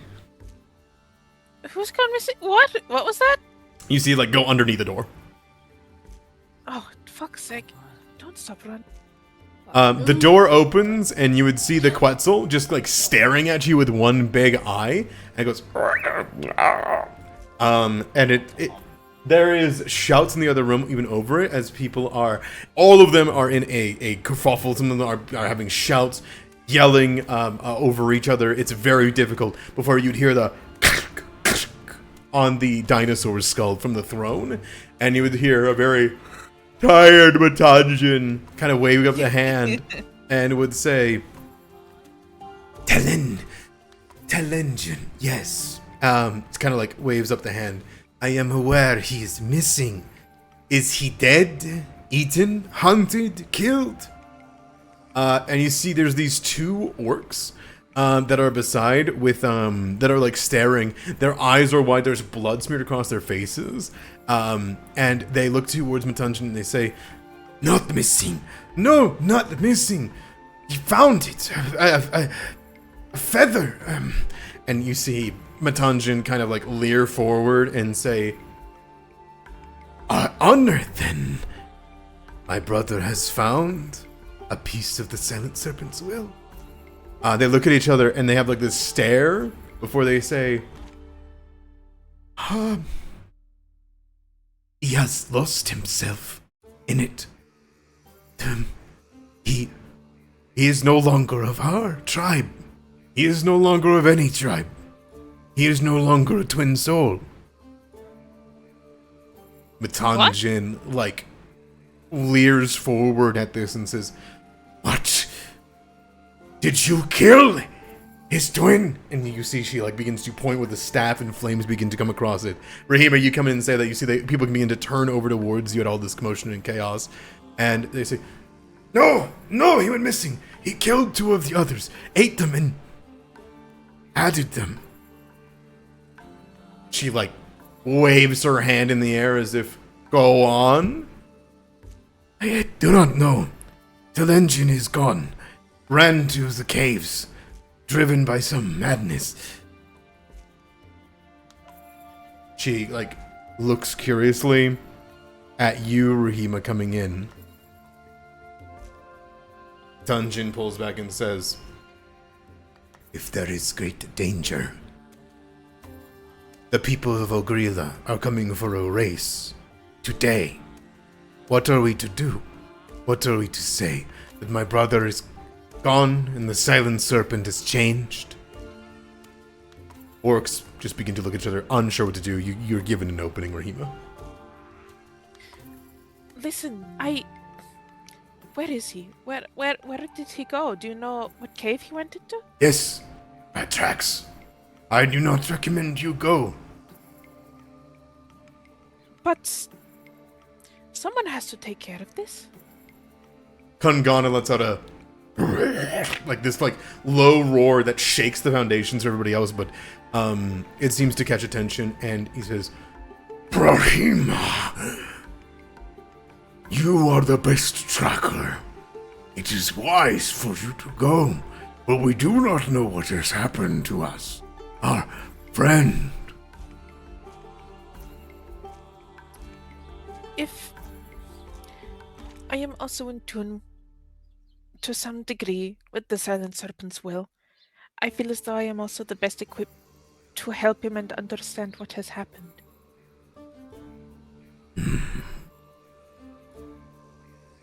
It is. They took my twin. He took my twin soul from me, Matanjin. I demand. I wish to hunt him. And Matanjin says, "You will hunt no one." She like stamps the staff. "Until we know what is happening. How has he taken them?" And he kind of fumbles for words as though Orc has not needed a word for this, if that makes sense. Kungana says, "If a hunt is needed, there is no shortage of this lodge who would challenge that Makrim. Telengin is a strong hunter. Fierce. If you wish to see what has happened, we must know our enemy, find its tracks. I think we let Rahima go. And if this is taking the twin souls, better yet that there are those without twin souls with you, Rahima." I agree. Matanjin sits there for a moment. "I owe you nothing.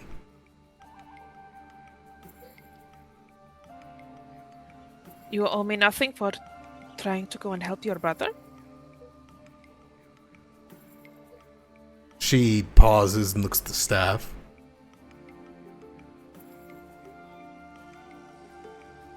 "Do not hunt him. Bring him back safely. We will have the shell speakers fix him, whatever has happened." We will do what we can, Matanjin. But you know as well as I do that we cannot guarantee anything. If he is attacking other orcs... She just nods and says, "Huntston." Rima nods. Just like a short bow. I will gather the rest of my pack. All right. And I said, you see all of these people, all of these orcs, all the dinosaurs are scared. Like you think that these creatures would face down a Quetzalcoatl, like in their home. There's giant creatures, giant animals, and all that. This has spooked them in some way. And I think that you can recognize that even without language. But Rahima, you turn back around. What do you say to your friends? So, development. No dinosaur race right now. She'll like gather people up. She'll go back to our like little room and stuff. Yeah, the moment that they were still like sitting in the throne, like people weren't like actively engaging in combat, I went back and started putting my armor back on. Sounds good. Like, we're gonna do something. Let's get ready. So, what the fuck? So we don't know exactly what has happened to her brother, but he touched the silent serpent's feather, and something happened to him.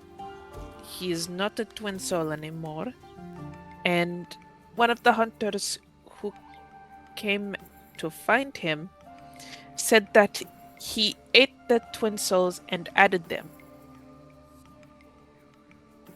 I don't know what that means. But what I do know is that I'll definitely need all of your help because none of you have twin souls, so you don't have to worry about that. Yes, added. I don't know what that means. Yeah. This has never happened before. No one has seen the silent serpent before. I mean, aside from the first orcs, but like... Okay.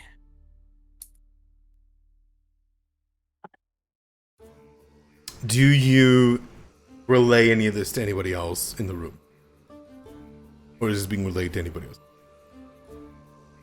I mean, she's saying this to everyone, is she not? Or... Rumble will go, "It is time for an expedition then." As he puts on his boots. No, Rumble. This is not an expedition. It is more of a hunt. But there are secrets. We're on like Strange things 3 happen. expeditions at this point. Ugh. Yes, all the better. Listen, I would be much more chipper about this if this were an actual expedition, but like I said, this is more of a hunt. There are secrets to be found, sure, but this will require more knowledge of the silent serpent and probably combat capabilities if what I fear is true. I did find the bandits. You Dad, got they almost stabbed. killed you. He thinks for a second. You won't get off that. What am I to do? Stay here? I mean, Matanjin does speak common. I think I'd like to stay. I'm not a good hunter. Yes, he is Alright, behind man. the bed. I What? Well, A, you I don't behind think the we're bed? bringing you. B, the fuck you doing back there? He is looking over the bed and just says, "I didn't know. I thought somebody was coming to hit us. We're under attack." Right. No, you're fine. No, both of you should both stay here. Maybe talk to Matanjin, some of the other orcs. I'm sure will be happy to field some of your questions. She'll definitely be very, very happy about me saying all of this. But we should probably go as soon as possible. Before he hurts any other orcs. Well, I'm dressed. I'm geared. Rage Riar I just think- looks over at you all. Doesn't know exactly what's going on.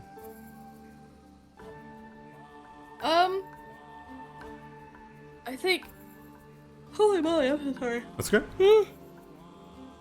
I think Mara would inform him that we are going to look for somebody who has gone missing.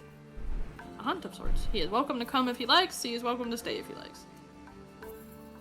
What hath this to do with our plight?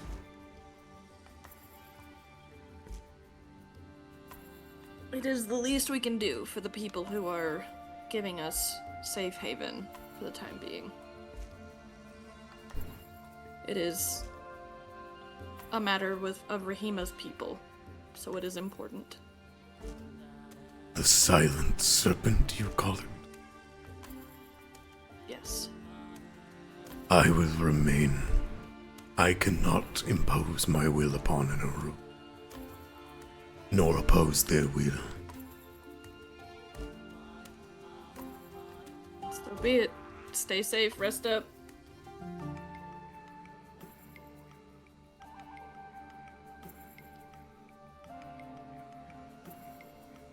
All right, you guys gonna head out? Yes.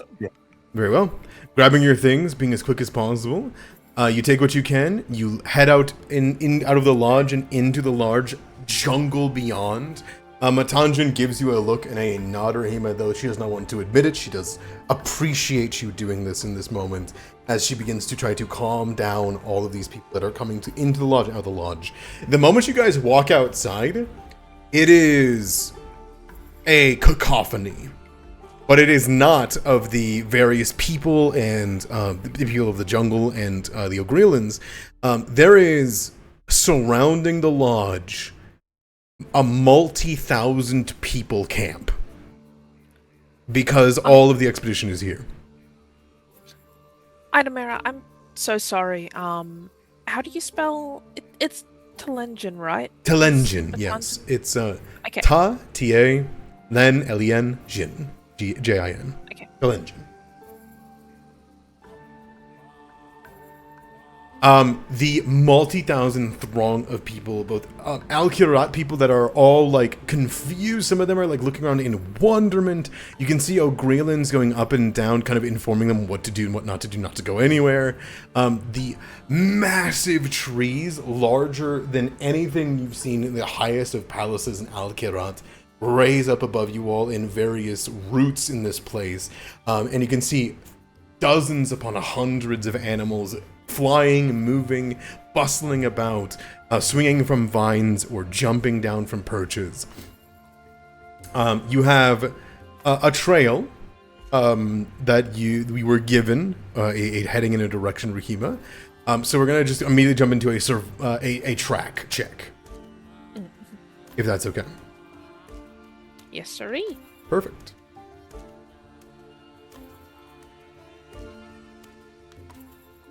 After this track Yes. check, would this be a good time for? I have a break moment coming up. Okay.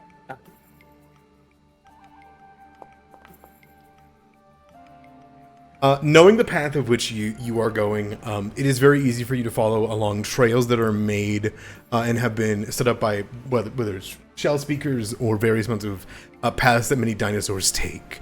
These are trodden with various fruits that are good for eating, at the very least, are there to lure people that wish to become food themselves of the jungle, as well as rivers and whatnot to be able to cross between. It is easy enough for you, Rahima, to pick up on a small trail and at least know the heading. You spend about 30 minutes getting away from the lodge before you are in the jungle proper and the quiet of it all. As you begin to move, you have a moment together, but I imagine you guys continue to move, right? Yes. Yep. You see bulbed plants that like reach out from roots of trees and have glowing orange large fruits that light paths even during the day and night that are absorbing the sunlight. This place is wondrous. And in a word, wrong? As you look around, you can see that there are things growing, fungi, there's rocks that grow up with pillars that have minerals spilling out of it. You can see that there's roots that are moving up and choking out various places, and it almost feels as though this place is alive in a manner of which that treads on unbalanced, unbidden, and you feel as though you could be snatched up at any moment, and your track check here helps you avoid any areas of which you can feel change in the areas, or any amount of movements that would bring you into the territory of dangerous or newly laid territory of dangerous dinosaurs. Together, you walk the path. You stay on the trail for about 30 minutes. Luckily, it is not far, it sounds, from where this feather had dropped. You simply need to go to the side of the mountain of which Ogrilla's twin peaks rise, where the Silent Serpent came down. There is that point of which that you have to come down into a river, and as you dip down in, you feel your boots fill with this warm and cold mixture of this river that runs by. Plants and animals begin to dip and dodge. You see corpses spattered of large creatures and small alike as you move. As you do so, Rahima, there's a quiet as you hit the plants. You hit the river. You see no crocodile. You see no Dinosuchus. You see no plesiosaur, no nothing flowing down this river to the next lake. And it's all too well for a moment had you forgotten that the quietness of the desert, which was a comfort, is a danger within the jungle. It is then that as you turn around, a being the size of Kangana, made entirely of mushroom and plant, unhinges its mouth and goes to swallow Anisetta whole from a large tree root just beside the river. And as we head to combat, we're going to come back after break. Ah! Oh no. Don't fucking eat me. I'll see you guys soon. All right, and we return in the middle of combat. Let's roll initiative.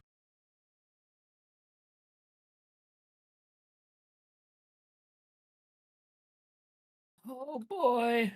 Okay. As we return, you find yourself within this strange place, with creatures all abound, towering over you, knowing their place and avoiding territory. But in the silence as you move between this musky swamp, almost water going past you, perfect and clear, yet also filled with so much life. As you turn around, you can see the bulbs of fruit that light your path. You see multiple other alluring plants that are waiting for anyone to come off the beaten path and devour them, as well as the bones of those that did or did not see anything coming. You see rocks starting out of the ground covered in minerals and rocks and gems which glow with energy, as this whole place is filled with a myriad of strange sights, smells, and everything in between. And now, as you turn, Rahima, you have the realization that there's no animals in this river, and no animals close by to speak to, idle chatter or the like. And in that moment, you turn around to warn your allies, and you see a massive creature from the roots of the ground, rearing up, made both from fungus, mycelium, mushroom, as well as roots and vines that grow out with thorns, and a massive mouth that is big enough to swallow Anisetta and even a horse whole. That is where we roll initiative. Mara, I haven't gotten yours just yet. Yep, I'm still. I'm just. Yep. Is it not? I'm gonna. Yeah, nope. I didn't get the carousel. I'm gonna reload really quick. It doesn't even say you're in the foundry. Uh-oh. It's saying they're in the foundry for me. Uh-oh. Yeah. Now it is for me. does. I think it blipped for a moment because they refreshed. Okay. Rage. All right, we're loading quickly. We're loading quickly. Good sign. Good sign. There it is. Yippee! Perfect. Prage answered. I imagine I can't roll intimidation for this one, huh? No, this thing does not understand that. Yeah, that's fair. It is a plant. Where is my perception? There it is. Ka-chow. All right. Actually, we have 3 hero points. I'm just gonna see if I can't make that better. Okay. A little. Slightly better, I guess. All right. Adamara, I'm so sorry. Would you have allowed me to cast a Mystic Armor myself? Yes. Thank you. I think you'd go in the jungle without it. No. All right. The first thing that's going to act is this creature begins to lurch forward. It goes towards Aniseta. Aniseta, you pull your gun out, begin to aim towards it before you hear this movement in the water as a second one begins to flow forward and towards your allies as they begin to crawl across the water so large they're poking up out of it. And it is going to come within reach. It's got a 20-foot movement speed, so it can move to here.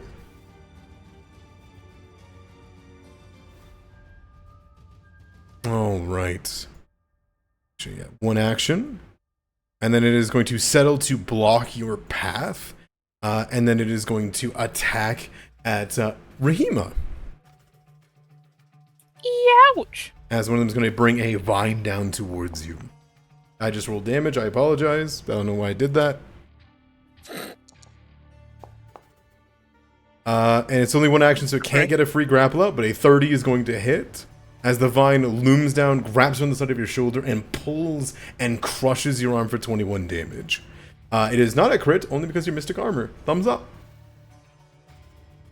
Good thing you told me. That's why we cast these. Yeah. Alright, Aniseta goes to you. I think having pulled the gun, she will my free 10 foot step. Hiya. And then I mean it's gonna be shoot raconteurs. I mean I'm gonna yeah. Shoot. What the heck is that? That's going to be a hit. Uh-huh. Damage.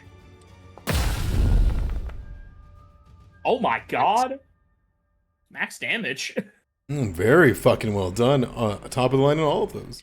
That's going to be 17 damage. As it goes in and pierces through and explodes out the back of it. Oh no, okay.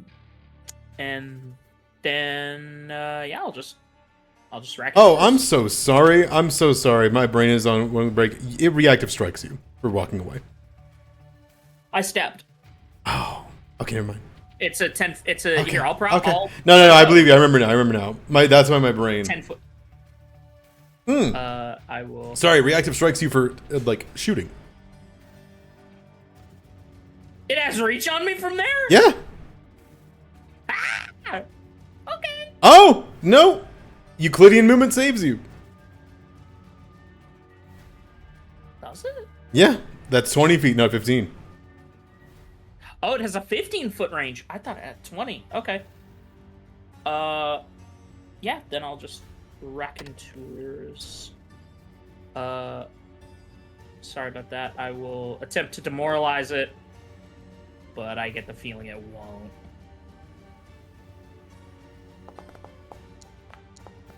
Yeah. It does not understand you. It also Yeah, does and not then work. I get to next chamber. My electrical, and that's my turn. Free 10-foot step. Shoot. Sounds good to me. This thing is going to move to here. Get within range of everybody, and is going to, let's see, does it have reach on you? No, I think it's going to move because it doesn't like being attacked like that. It's going to move to here. And then it is going to use its 10-foot reach on its mouth to attack you, Anisetta, and then a vine to throw Arano back. Was that 2 One action. Actions? movements? One Okay, action. it was just Yeah, one. It's 20-foot movement. Wait. Yep. Step was 10 foot. That was free. Interact was free. That's going to be a 37 for a crit. I might not have been done with my turn, actually.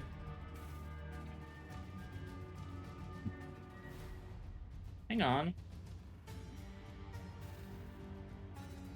It was 10-foot step for free, interact for free. Shoot raconteurs. Yeah, shoot raconteurs, which is demoralize and reload. I still had one action. Okay, what would you like to do? I would have just tried to shoot again. Sure, go for it. And I don't like if this hits. I don't believe Arano you would take. Well, you have the thing anyway. But Yeah, just be Hauke what taking the damage. happens at map. I don't know why that's popping up over my head. That's a hit. I'm so sorry. I was like just sitting there mathing it out. Like, wait a minute. You're good. Hauke also needs to take that. Oh yeah. Realizing that you're doing this much damage to it, it lurches towards your allies, but it brings its mouth as it twists it over the top of Arano's head, brings down a wrapping and grabs you over the top of your head, lifts you by the neck up, and then drags you into its body. It is going to pierce you with the bite as it lands on you for 58 damage. Oh, what? It is then going to grab... 58? Yeah, exactly 58 damage. Yeah, watch this. All right. I'm unconscious. You go unconscious, and it is going to attempt a grab on a unconscious person. That's a manipulate. Grab? No, it's an attack. Okay. It is a part of its you're right. I did say no. It would have continued for the grab because it wants to eat somebody. So you're gonna go into dying. Why And my health bar is still Hmm? up there says that Fortunately. it's... you will not be able to reactive strike him. No, so it's not a manipulate to try and grab. Okay, got it. Grab is just an attack trait. Got it. There's no. That's not manipulate or anything of the like. That is Okay. going to be the bite. That is going to be the unconsciousness, and then it is going to. It hasn't grabbed or restrained you so just yet. So it is doing. It has to do the grab. So it can't because it had to move and you stepped. It cannot swallow you whole in this turn. But it is going to be able to go for the grab. So let's get a grab with attack.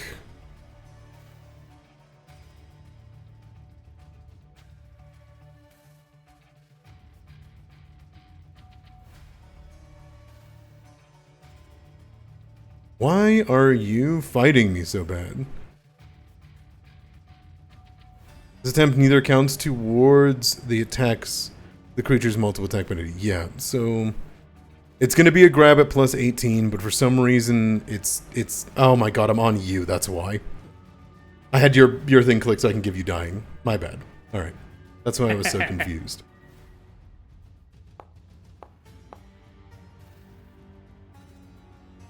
Excellent. That's going to be a grab. It is going to begin to drag you towards its open mouth in the air. And if it gets the chance, it is going to swallow you whole. But it will not be able to do it in this turn. That is its full turn. It will bite over the top of your head and into your neck, and you will immediately drop unconscious. That'll go to Arano. All right. One action. Draw my weapon.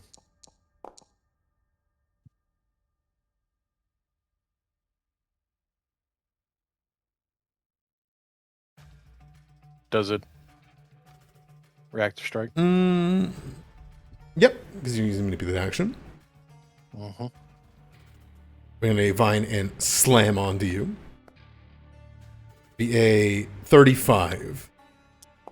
Okay. It will That do 36 stops damage. my action? Yes, it counters your action.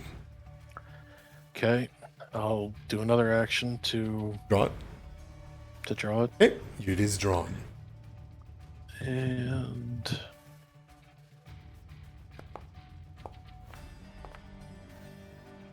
I'm gonna reroll that. Just reroll. Yep. Okay. That'll be a hit. You bring the blade across its body and begin to chop into it, but you hit mycelium and tree trunk root, and it is resistant to the damage. As it's like musculature.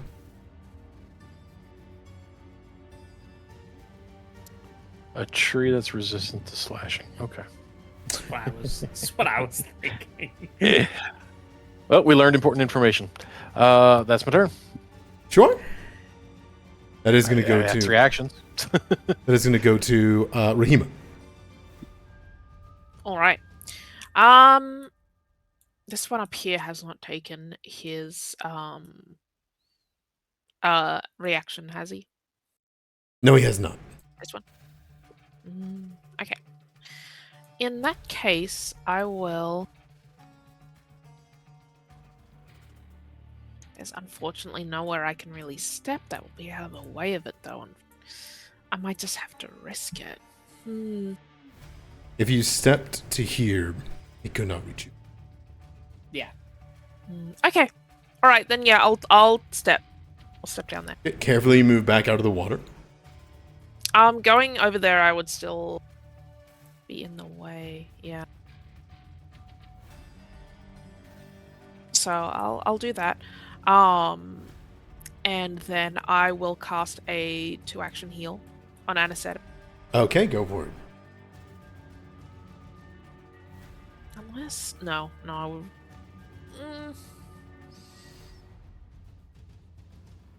Do I step again for the heal? No.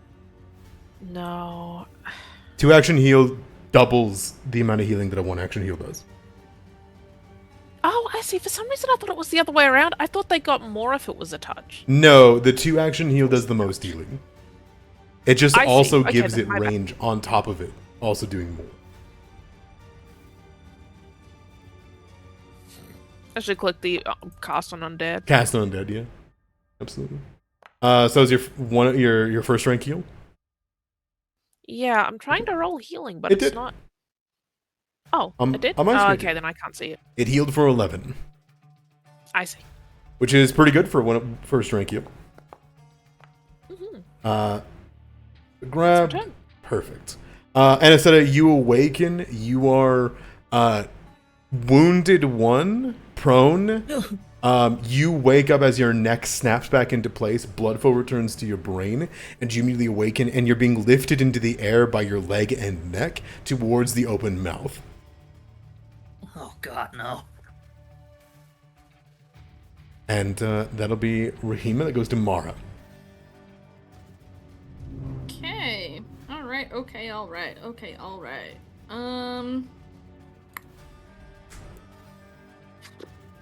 This is so not good. I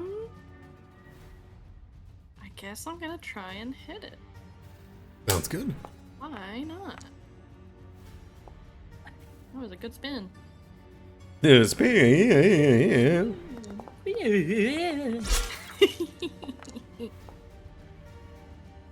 all right. I'm looking. That's on this guy. Piercing damage. Yes. Perfect. Piercing and fire damage. I'm looking. As you skewer into it, the fire burns across, but you notice that as you skewer into it yet again, you crack through that trunk, and something beneath it almost begins to tear and almost reject your weapon, pushing it out. It is resistant to piercing, but weak to fire. Okay. All right. Cool. My second action is going to be to recall knowledge. Sounds good. That will succeed. You don't know much about nature, but in this moment, you just got a feel for it stabbing into it. What would you like to know? my knee-jerk reaction is to ask for weaknesses. Is there anything in particular that you guys would like me to ask about before I do that? Like abilities or AC or anything?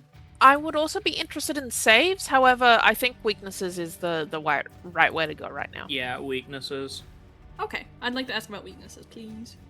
Sure. Sounds good. You've already found it. Just fire? Let me make sure and get the bestiary tracker open. Yeah, it just has fire weakness. Oof, okay. Got it. Okay.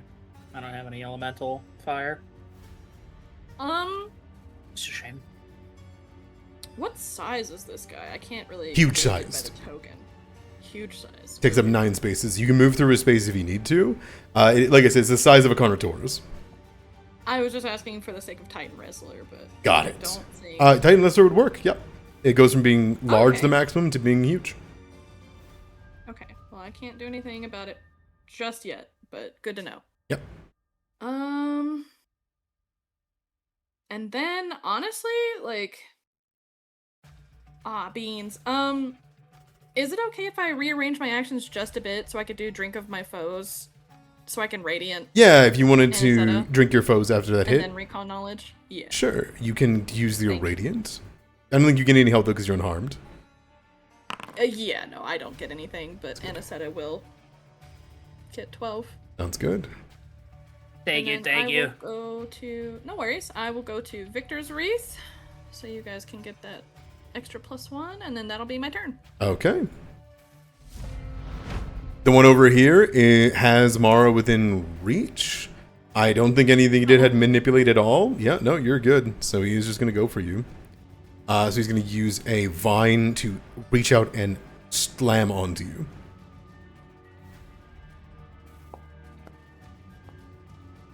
It is going to clash onto your armor and not be able to find purchase. It is then going to swing again with agile towards you. Scary. This time hitting with a 25, dealing 17 damage. And it's going to use its last action for the free grapple that ignores map. Can I use Thorns? Does that count as an unarmed attack? I guess we're using unarmed. I'd say so. I'd count it that it's the vines. Sure. But it will fail to grab you. Okay. So I have to make a swing on it, if I'm understanding this correctly? Yep. Using an unarmed attack roll. So whatever you have for like your fist attack in your sheet. My fistos. That will hit. Huh? Yippee! So you can roll me that 1d6. 1d6 piercing. I don't have a potency rune, do I? No. Oh, wait, hold on. I think you guys might have just gotten that. You should because I do. Yes, that came this level. Oh, perfect. Okay, should I just roll another 1d6 and add? or- Yeah, let's do that.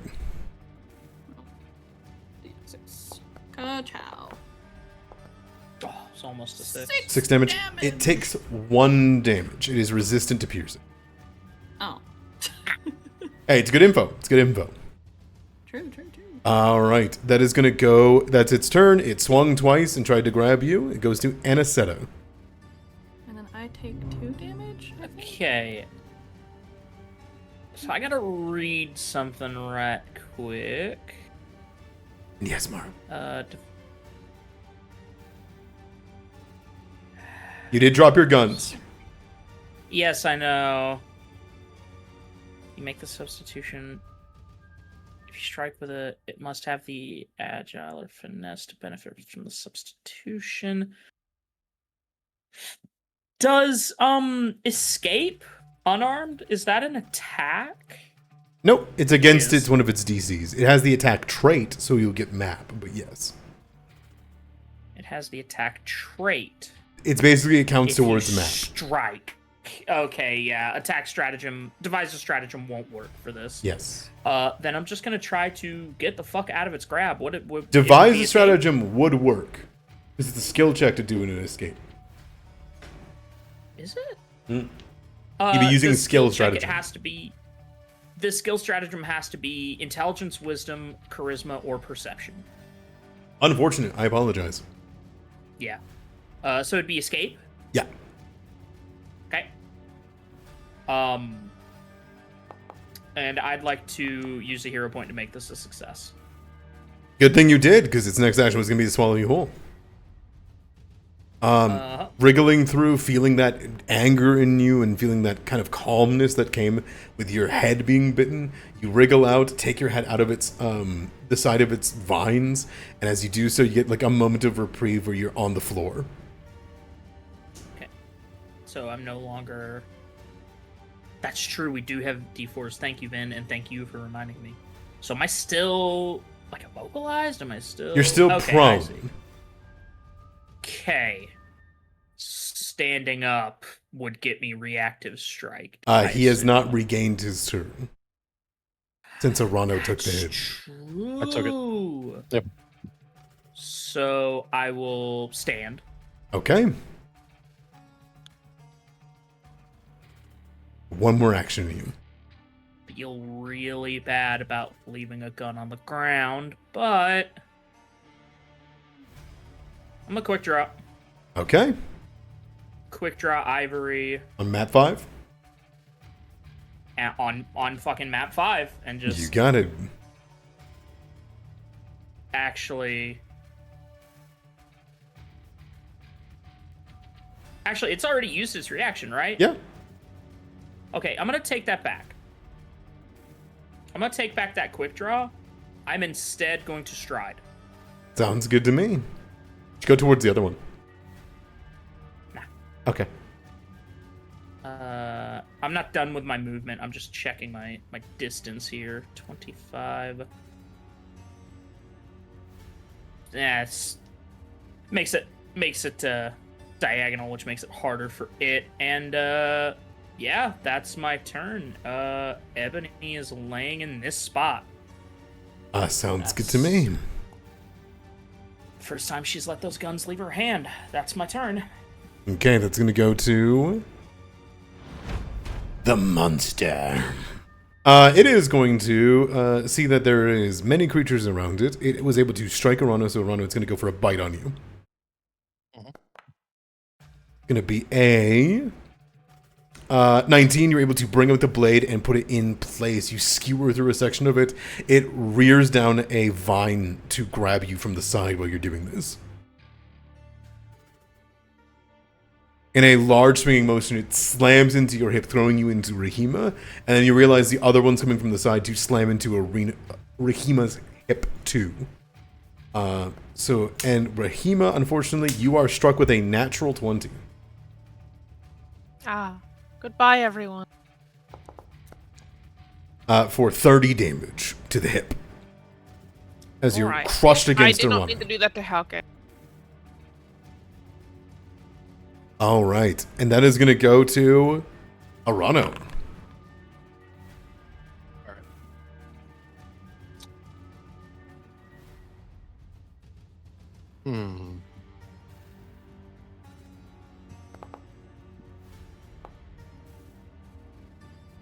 All right. First and foremost, we're going to do a taunting strike. Okay, taking his attention. Here is the taunt, so you can drag that on. Thank you. That's a hit. The golden sash. So this is one action. 16 slashing. It takes it. And then Brutus shove. Okay, got the Titan Wrestler in you. Uh-huh. Perfect. That's another hit thanks to golden sash. Hell yeah. For very good damage. Despite being resistant to you. You get up, you slam yourself forward after it hits you into Rahima. You throw its trunk backwards with a Brutus shove and chop. And the moment that your blade touches it, it begins to, with its teeth, eat into it. And as you chop and through the trunk, you see that the creature is simply hiding inside of it. This massive mycelium colony, just inside, moving about with wriggling plant as though they perfectly symbioted together into one amalgam creature, fused in this chaotic place. And as you chop through both vine and mycelium together at once, despite it trying to resist you, the blade is too sharp and chops all the way through, and the thing falls into two pieces. The dead trunk leaning on the side and rooted to the ground. All right. So that was 2 actions. We're going to target this one. And we're going to kind of dig some of the blade into that core. And then fling it across to the other one, as I will also taunt it. Perfect. All right. It is spattered with the other creature. Rahima, that goes to you. That it does.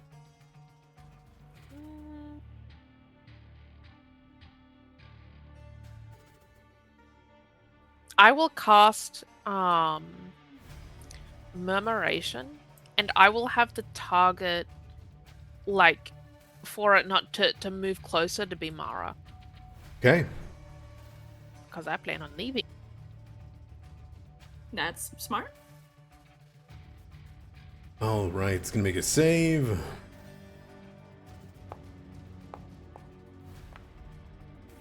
It's gonna get a success, so it's gonna take half damage if it moves towards Mara. Okay, that's still something. Mm-hmm. So that's one action. Oh, did I cast it or did it just populate? You casted it. Oh, odd. Didn't take away from my focus pool, I don't think. It's Either way, it's a cantrip. It doesn't take the pool at all. Oh my god, I'm so sorry. I completely misread it for some reason. Never mind. Good. Then I will leave. I will go the fuck away. Yeah. Get out. I will Get the heck get out of there. Dodge. And I will guidance on Mara as well. Oh my god. There you go. That's my turn. Taken by the Perfect. void. I just heard. Alright, that goes to you. It does. Okay. I'm gonna hopefully not waste my entire turn doing this. I am gonna take out my cantrip deck. Oh! And I'm gonna use one. Oh! And I'm gonna ignition this fucking guy. So he is That's within a good 15 idea. feet of you. Yeah. Reactive strike me, bitch. Do it. But he is gonna use it.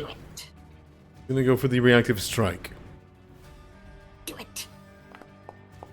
Ah, fool, now you're off guard. A natural 2 for an 18. He is off guard. Nice. Fantastic. Nice plan. I do not know how to make the actual ignition attack roll because it's like all bundled in the cantrip deck. You have to do remix first. Remix? Sorry, that's a dumb joke. Ignore me. Oh my god. Ignition remix. That was good. So it's a +5 to hit, so roll me a d20 +5. Okay. I'm sorry, I don't understand. No, it's okay. No, it's okay. It's a 24-year-old art R&B song. Nelly song. Yeah.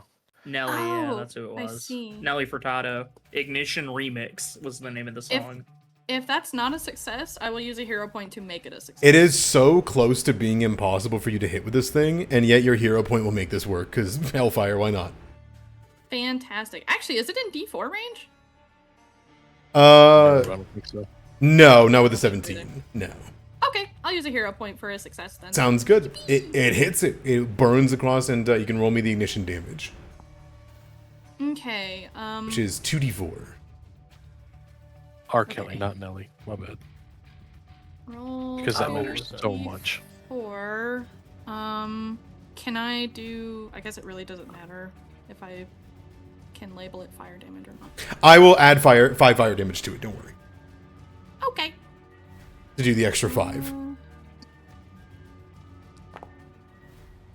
Oh. It's okay. I hero point my damage? I'm God. sorry. It will Still 7. it will still be 7 damage, which is more damage than it's taken in all of its time here. It is hit by the fire, even a little bit of fire from the cantrip depth, a cantrip of the little tricks. It hits the side of it and it burns up one of the vines and kills one of the mushrooms, which keels over. And that's my whole turn. I was hoping it would do a little bit more than that, but it is what it is. Got its attention, which is better than Rahima having his attention, considering how Rahima's doing over there. It is going to move up and eat you. Nuh-uh. It'll take. Watch out! It'll take half of a D4 damage. Okay. I think it's more than that with Murmuration being leveled up. Oh, true. Actually, yeah. Get a- Hold on. It is 2d4 on heightened.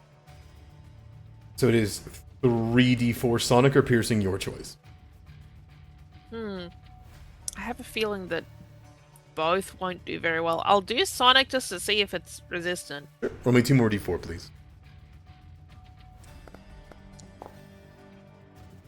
It will take 5. If it is resistant, it would take no damage. It is not resistant to Sonic. Sonic lets out a bellow that shakes its mycelium and vine core. Mara, it is going to go for a map attack on you. Okay. First was an 18, which was a miss. Map attack is going to be a 18. This guy cannot hit. And thanks to the taunt. And that is going to be Aniceto. I'm upset. Yeah. I'm gonna stride to here, Mm-hmm. which puts me in range to what the heck? Okay. T target. We are going to. We're gonna devise a stratagem on this bad boy.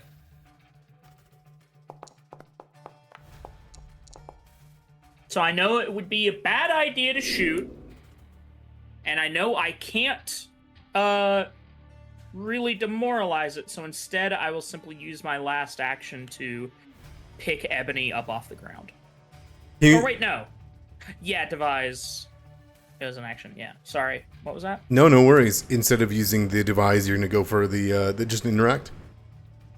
Yeah, because, I mean, I can't demoralize it. It doesn't take demoralizes. That's a 1. It wouldn't work anyway, and shooting it, a crit miss. I believe skill stratagem allows you to re-roll. Yes, it does. So the skill stratagem, you cannot Attack stratagem. in skill stratagem, you cannot attempt to strike the target until the next turn, and then you gain a +1 to your next check, involving to the start. So basically how it works is, that's for your attack stratagem. If you choose not to use an attack, you may do a different thing with a new roll. The substitution with the d20 is only on the attack. Oh, I didn't know that. Yeah, so skill stratagems are, oh, the roll's gonna be bad, I'm gonna use a skill check instead with a +1.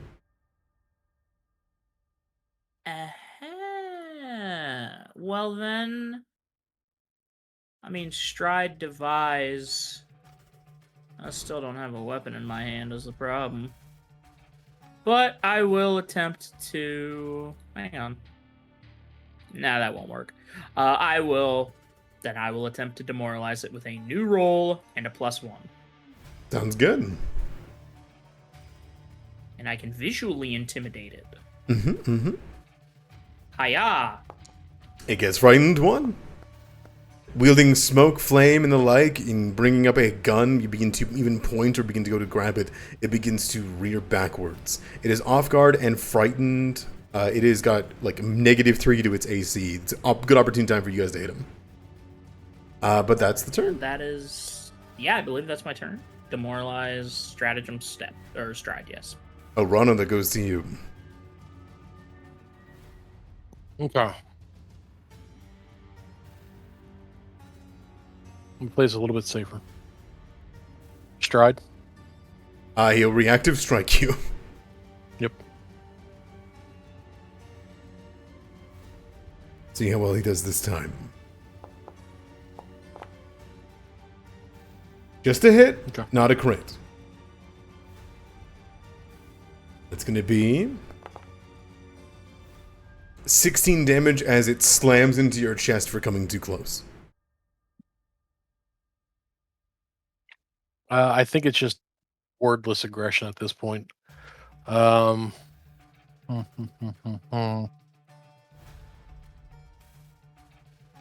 Let's see. That was one action. That's 2 actions. That's probably not going to hit off. Well, it's got -3.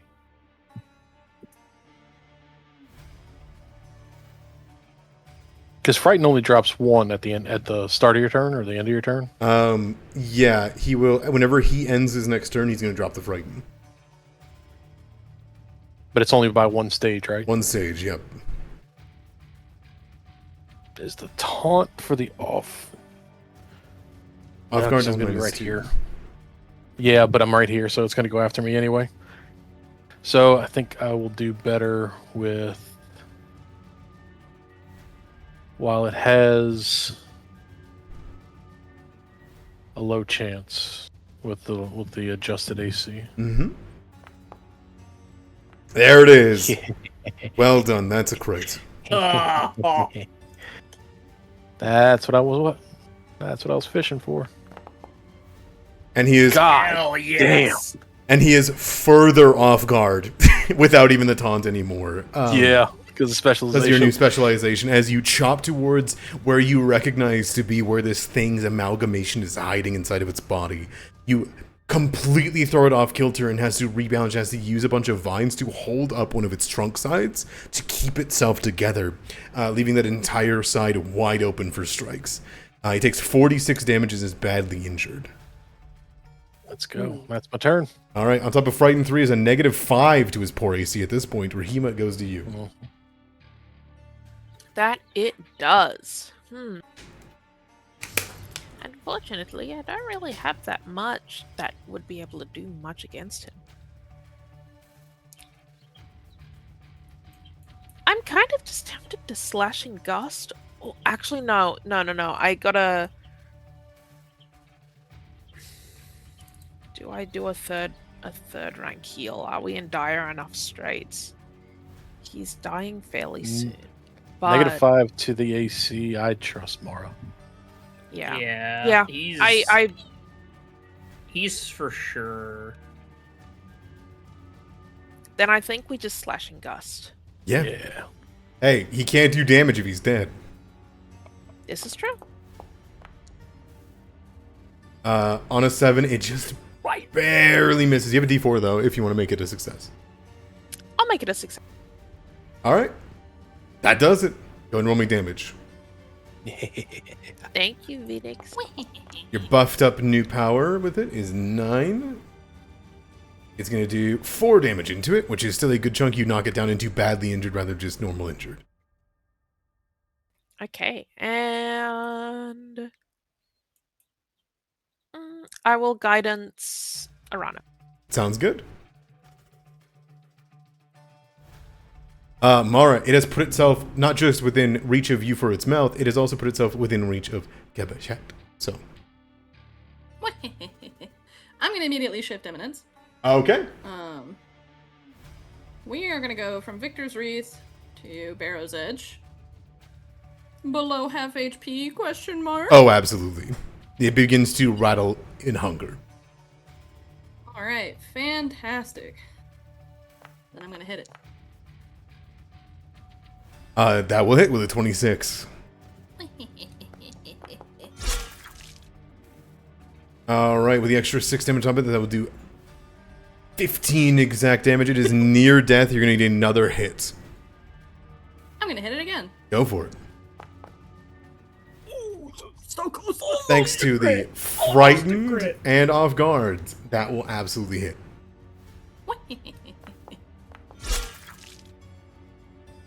It will, Fire. due to its resistance to the piercing, just barely survive this strike. Are you kidding me? Oh. Hey. It may have been a bad idea to trust me, guys. If you want to strike it again, I got to recap hero point. I have no more actions. Shift, strike, strike. Fuck, you're right. With a pass to its turn.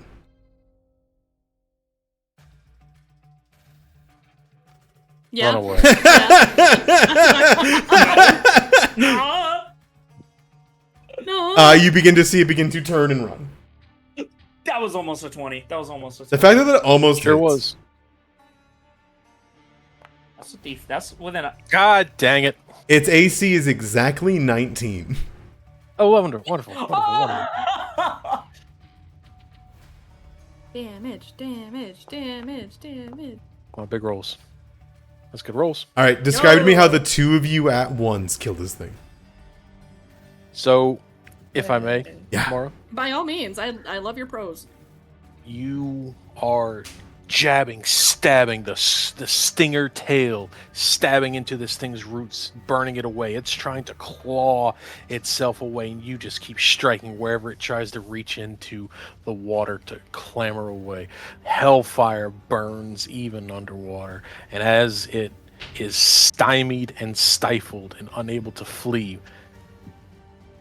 just go 1, 2, 3 big overhead hacks into the trunk of it, getting to the core, doing the old Skywalker special. Excellent. With a slash, you carve into this thing, splitting it in twine and finding these writhing muscles of this being from another world of yours.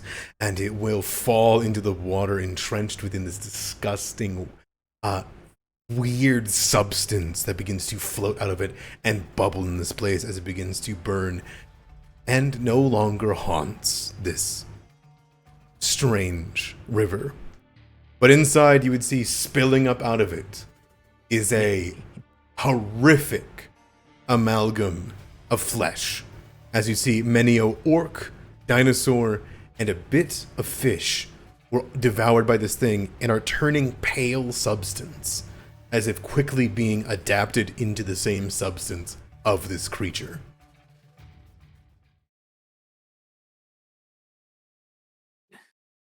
Whew. Holding my weapon out defensively, scanning the area around us. I'm gonna start. Oh, what? You- Huh? What? Rahima, you begin to hear the vultures, like you hear a whole bunch of pteranodons begin to circle for these big creatures. Hey, no, shoot! Wait your turn. Go away. While I've got it, I'm gonna do a quick battle medicine on myself. Yeah, go for it. Yeah, I'm gonna start radiancing people. God damn. The fucking trees eat people too? Is this normal, Adamara? Yeah.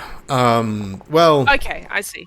yes, to an extent, they're not usually this aggressive, but you think the amount of people that are close by here, they swallow prey as quick as possible because they have a paralytic digestive fluid, which you guys never got to see, luckily. But they are able to adapt and grow their flesh and strange amalgam of both fungus and plant by turning the flesh of others very quickly through its enzymes into more of its substance. And they grow bigger and bigger and bigger and bigger until eventually they're killed, and the cycle continues. Usually they're not this brazen, but with the amount of underprepared prey that has been around, I suppose they've gotten more confident. Let's see. Anisetta, you are forcibly grabbed while you're picking up your weapon as like gauze is being crammed into the bite holes Oh, what the fuck? in your body. I got fucking stings. Whine about it later. Be grateful you're alive to whine about it. Yeah, fair enough. And then we also all take 12 from the radiance. Do I drop wounded for having battle medicine done to me? No, it does not treat wounds. Oh, okay. Just don't go down again, forehead. Rahima, can I get another seek from you quick before you do your healing? Oh yes. Well, do your healing. Yeah, it does. Do your healing because this is in the moment before you guys do anything else. If you're healed to full, your wounded's gone. Oh, okay. Rahima, on the trunk of this tree right here, as well as on this tree right here, you begin to hear like a tiny bit of scratching, and you look up and you can see hooked into the trunk, about 25 or so feet up, waiting to pounce, are two raptors with their teeth, their foot claws dug into the trunk, and are like watching you guys. And you can tell they're trying to see if you're gonna stumble away. I think you recognize what kind of raptor this is, as it's sitting in a tree waiting. And they seem very opportunistic. Incredibly, they're waiting for a moment that one of you guys are going to linger behind or look too wounded for a moment. Hmm. Did you get your 12 from Mara, Rahima? No, I will do that right now. Sorry, I was. Okay, that's fine. It's their action, so I want to make sure that before anything else. Do you want a battle medicine? Yes, please. Okay. Thank you. Been doing okay on the rolls. We're gonna cross our fingers. Had to say it. Ah, well done. Thank you. Uh-huh.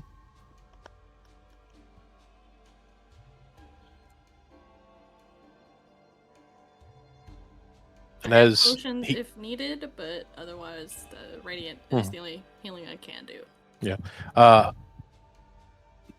flip over to you, Mara, and like same thing. You're about to get manhandled with bandages, but then I stop and see your wounds stitched, your body healed.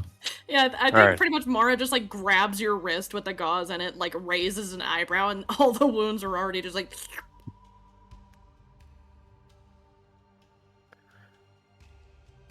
And keeping the weapon out with one hand, definitely being cautious now.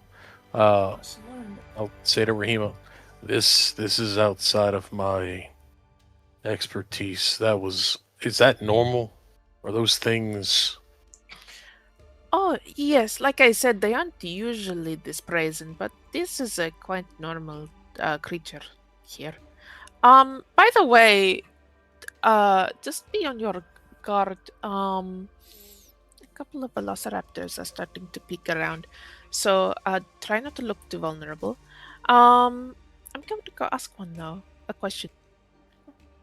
I will not venture more than 5 feet away from Rahima. Yeah. Buddy system. Did you pick up your gun, by the way? I did.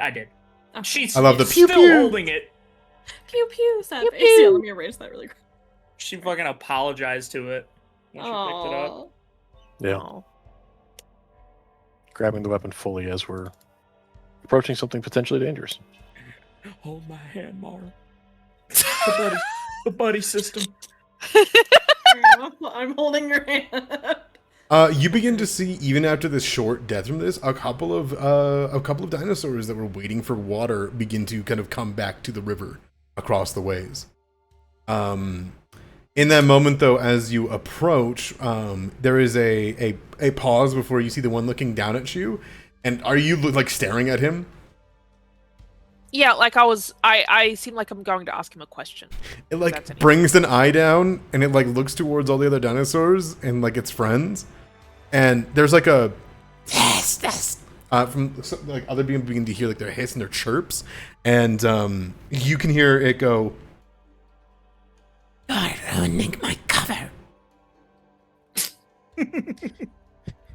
Listen, I'll be out of your feathers in just a minute. I just need you to answer me a question. Then we'll be gone. Have you seen anything orc shaped but changed in some way? Maybe having a big feather Orc. come through? Orc flee. Orc run to river. Eaten by big things. Like this? Yes. I'll point to the... No. Okay. Changed. Orc. just normal orc. All right. Oh. Good luck with your hunt. Oh my god. Do you know where easy prey is? You know I can't tell you that. That would be ruining it. Like sneers. But Rahima will turn back to everyone else. Well, they haven't seen our quarry, so we will need to keep on moving.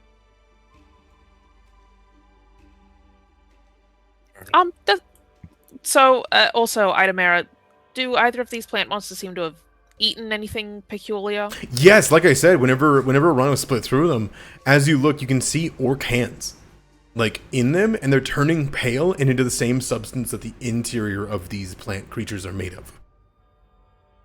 These things adapt to what they eat and turn them into what is in a word an amalgam of like both fungus, plant, and mussels. It is a strange creature that is known for their rampant growth and then rampant death. They are a known problem within the jungle. Usually, they want to get big enough to eat something even bigger than them, like a Centrosaurus over here, or a Magyarosaurus that's hanging out over here. And in doing so, they become well and good large enough to be able to threaten, or be too big to be threatened, and then they exponentially grow so big that they become like threats that are like 20 feet tall and like can continue spread this to other areas of the Greenland jungle. Right.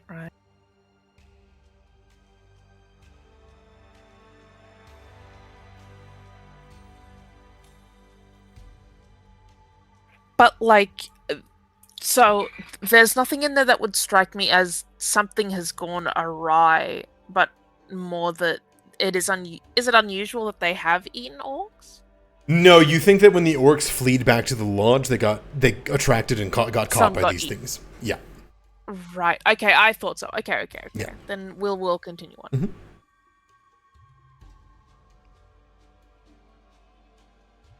There's a in the distance as you hear a as people begin to return to the river. Rahima will give a wave as they get moving. All right, you guys can cross the river and keep heading north.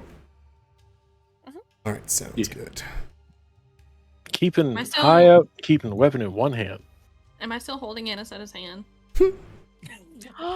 We're all moving single file, following Daisy Rahima. Yay! We're all following. Everybody's Hurry got their up. accountability, buddy. Still hold my hand. Keep holding my hand. Yeah, I know I'm trying. Don't let go. My Let go. Don't let go of me. You see a symbol of territory, and you know that you're leaving Matajin's kind of like realm, if that makes sense. Mm-hmm. All right, and keep moving. Do we notice any like discernible tracks? Yes, Rahima's still following the tracks from the orcs that they ran from. Okay. That has still continued. You guys were just ambushed along the way. My apologies if I made that seem as though you guys have lost the trail. No, I was just clarifying. All right, sounds good. As you guys move north, plenty of dinosaurs begin to make their way out. You do notice the glowing plants over here. Is anybody looking at things off the sides as we move through Ogrilla? Hell Yes, yeah, everything. Mara. Oh yeah. People looking at all of it. Cool. Looking at You've got like these. little like cameras. You're taking pictures. I don't like how you said cool. Can I get a will save? Fuck. Okay. I'm gonna Now, reroll is that. this an emotion effect? Yes.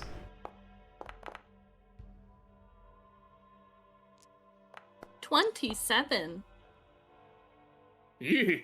I got a 20.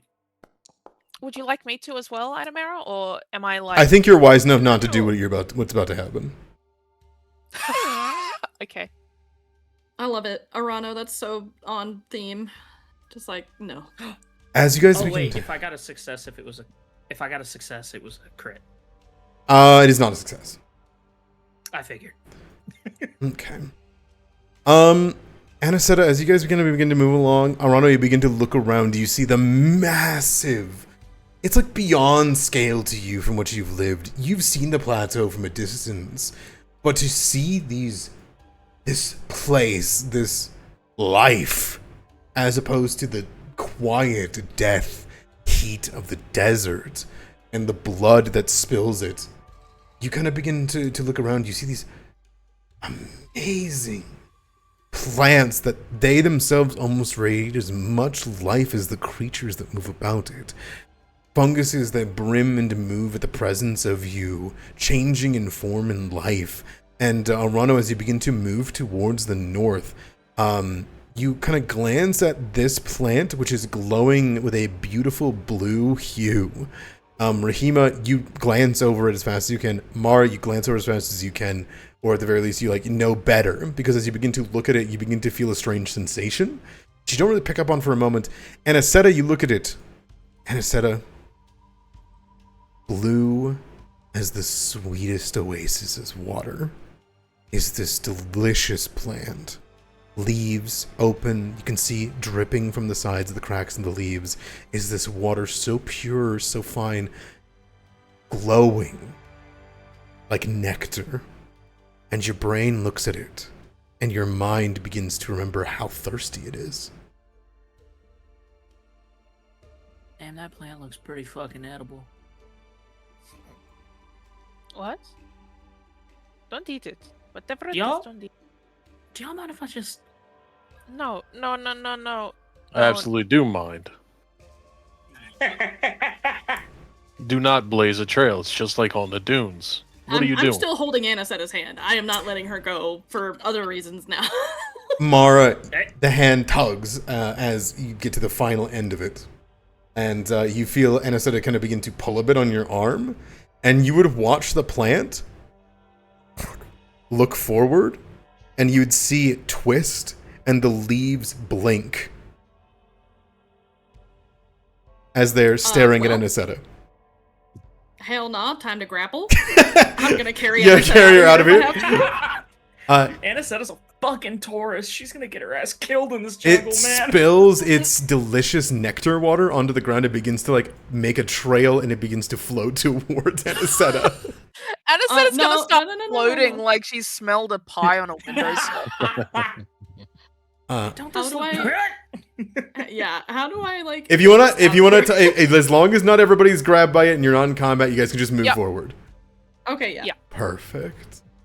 Hey, that looked good. You see the Nope. it watches you guys leave as it realizes it's being stared at, but after a while you would see in the distance the glow just kind of fade and it kind of goes back to its placement. As you I guys... removed the fascinated. No, this is gonna be a problem later. Don't worry. Okay. You hear as creatures flow over you, vines swing above you. I would say you get about, let's call it 30 more minutes of walking before you find a small pool in the ground of liquid. In this divot in the ground kind of dug underneath with all these strange creatures moving about, it has a difference though, because you see imprinted on the ground, Rahima, like a fossilization, is like the outline of a feather. Beautiful, frilled outwards, and with a myriad of shapes, and curiously, as you look at it, designs on each of the feathers. It's like a peacock, if that makes sense. You can see this obscure shape on it. And you kind of have this moment where as you're looking at the fossilization of it, even now you begin to blink and feel some kind of strange sensation flow over you. It's not unkin of looking into the sun too long. And in that moment, you would hear a, "Hey, stay back. That's mine." I look around for the source of the voice. You would see in the small puddle beside it is a little guy. You would recognize what would be a 4-foot snake, also known as a tetrapod ophis. A 4-foot long little guy with legs and a head. You would see him. I recognize that art. Goodness. You would see him. Funny little guy. He has most of his body in the pool, and he's got his little hands on the front, and he says, You cannot come closer. I am waiting. You are waiting? Careful, I'm toxic. Hisses. it like bears this little like its mouth open. You can see like this venom begin to drip. My twin soul will come for me here. Yes. What happened to your twin soul? Hmm. Where did he go? It was by the leader of our pack taken. Taken where? Taken. Just taken? Yes. You don't know where he went? Towards the saliva. The saliva? Yes. Is there a trail of saliva around here, Adamir? Give me a seek. I will. Happy to.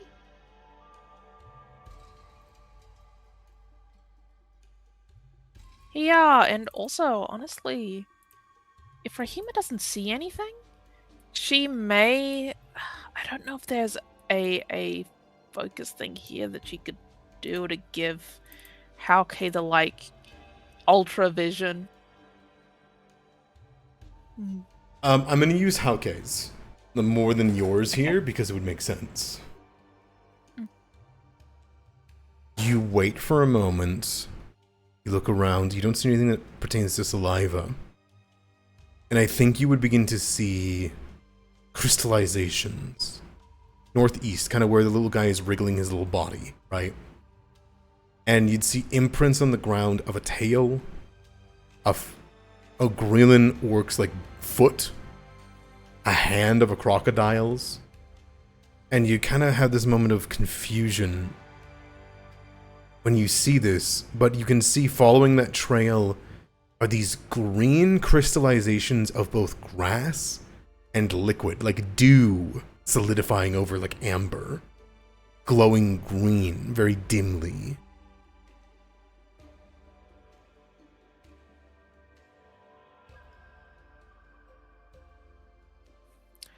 Thank you. We will follow the trail. Do not lick it.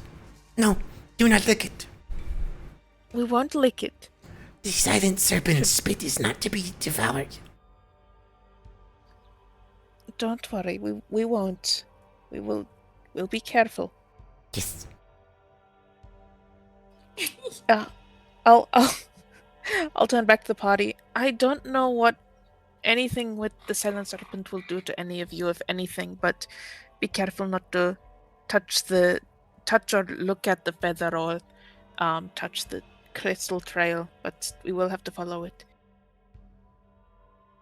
Marna. Anisetta's like staring at her feet. Sick of Anisetta? shit.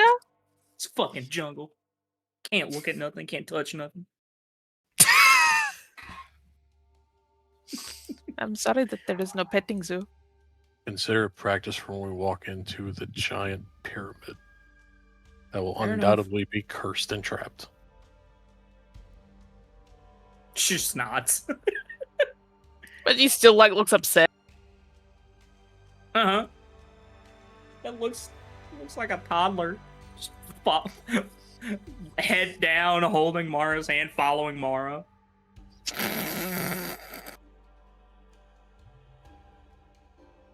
As you move, creatures begin to quiet.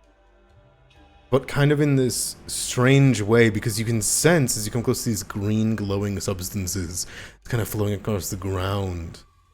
You feel almost drawn to it more than anything by your connection, Rahima. This substance feels akin to you, or in some way like how someone would inherently desire to drink water. it feels as though it's something that you should touch, or that you know at the very least, despite what the Tetrapodophus said.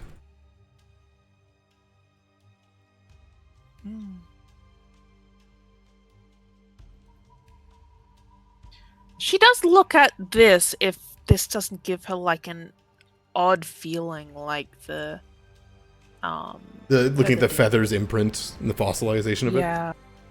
Yeah. What are you trying to find in yourself and Hauke as you both look into it? What is it? What is you trying? Are you trying to find information on it? What is that trying to Yeah, drive you? We're trying to follow that feeling, like what do I feel will happen or is happening right now, especially if I would touch it. Like, is there something that our connection is trying to tell me? I'm also up to just rolling a recall knowledge or something like that. Like, I'm happy for any information. Roll me a recall knowledge or a sense motive.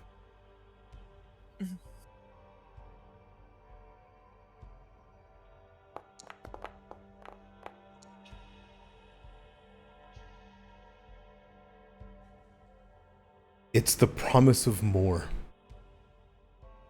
It's the promise of becoming greater. Almost a requirement. When you look at it, it's like looking at the tooth of some creature beyond you. It's like looking at inspiration of an idea that you have had for so long. Only you could just put the finishing touches on it. Only you had the skill to do so. It's like a command of some kind.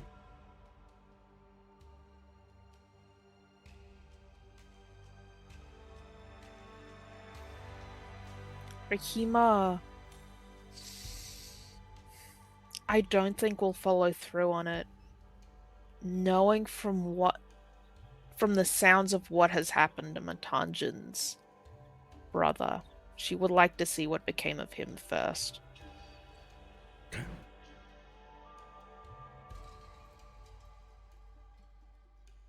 The tracks have become in disarray. But it seems like they're following these green substances, which do not just linger on grass. It touches on vine and root, and has made them almost this strange jade outline, this discoloration, as if what was once wood has become a mineral.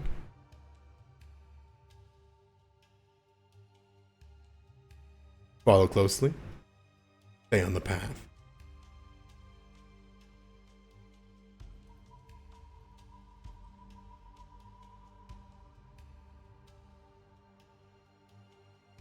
As we do so, Was that narration or a question? I was just pulling you guys over for something. I apologize. I didn't want you to think we were leaving you hanging. DM is railroading us. He's assuming that we're following the path. Roll me a track. Just for him? If anybody else would like to attempt to track this thing.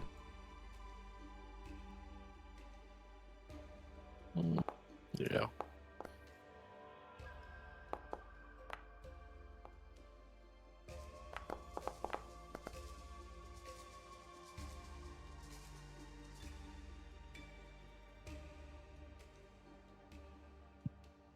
I was gonna roll instead of -1. Be funny. Be funny, but I'm not. She even just gets trained. lost. Arano, the footprints are pointing in different directions, and you don't trust yourself with the way that it is. Maybe these are tricks, maybe these are movements. Rahima seems to have the grasp of it, but it's hard to find anything when the place is so wet and constantly moving. Things are dropping from the canopy at any given time at this point. Mara, you do get the strange sensation of the tracks look as though they were rushed. They barely touched the ground before they kept moving, but these aren't the tracks of the same creature. They're separated, move, jumping to and from. As for you, Rahima, the tracks lead off this cliff where they had climbed down and move forward. Mm-hmm.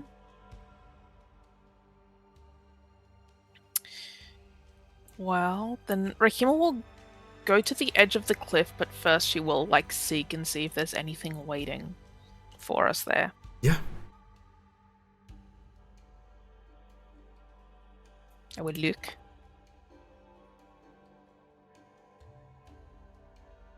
Whoa, this mood lighting's pretty. I like the ominous lime green thing here on the cliff face. Yeah. That's the green. Yeah, the green. Rahima, you do see it, where the trail continues. More of the substance. You see a little bit here. It seems like they hugged the cliff and kept moving. And I think you'd pick up on the fact that wherever this drops, from whatever happened with the Silent Serpent, this substance, this saliva, as the creature called it, whether you think that's real or not, right, isn't coming from the feather. It's coming from whoever held the feather, whatever this thing that you're following is. And it seems to be changing the environment around it wherever it's going, even plants. As for things in waiting, it is the marked absence of the things in waiting, but not in the way that you had at the river. When you look around here, you see tracks of small things moving up to these. You see almost this quiet breath in the jungle. Something happened, and now it is quiet. The small quiet that happens just after the death of some horrific monster, some great apex kill, and the vultures don't think it's safe yet. It's like the entire jungle is waiting for someone else, something.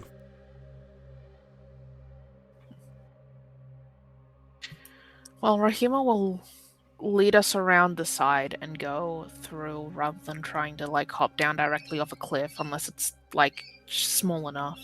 Either or. It would take a little bit longer, of course, but Yeah, then we'll go off the cliff. Then we'll just help each other down. I do have an extreme climbing kit, if that would help in this case. yeah, you just let down some rope. There's no check needed.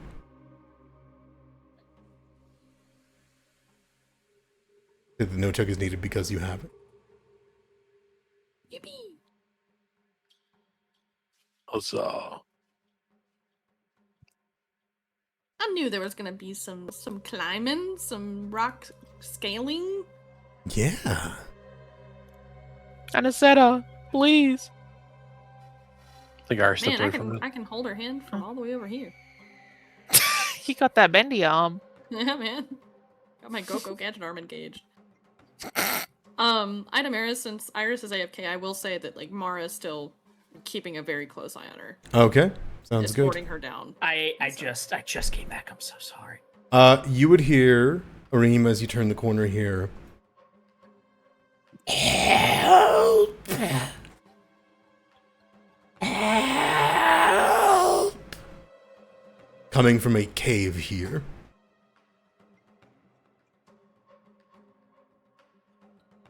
Is this dinosaur or person? It is orcish common.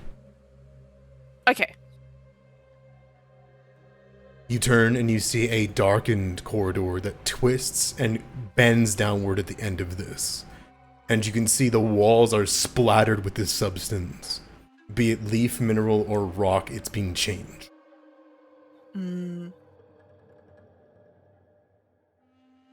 Rikima will call out, "Hello? What happened?" Help!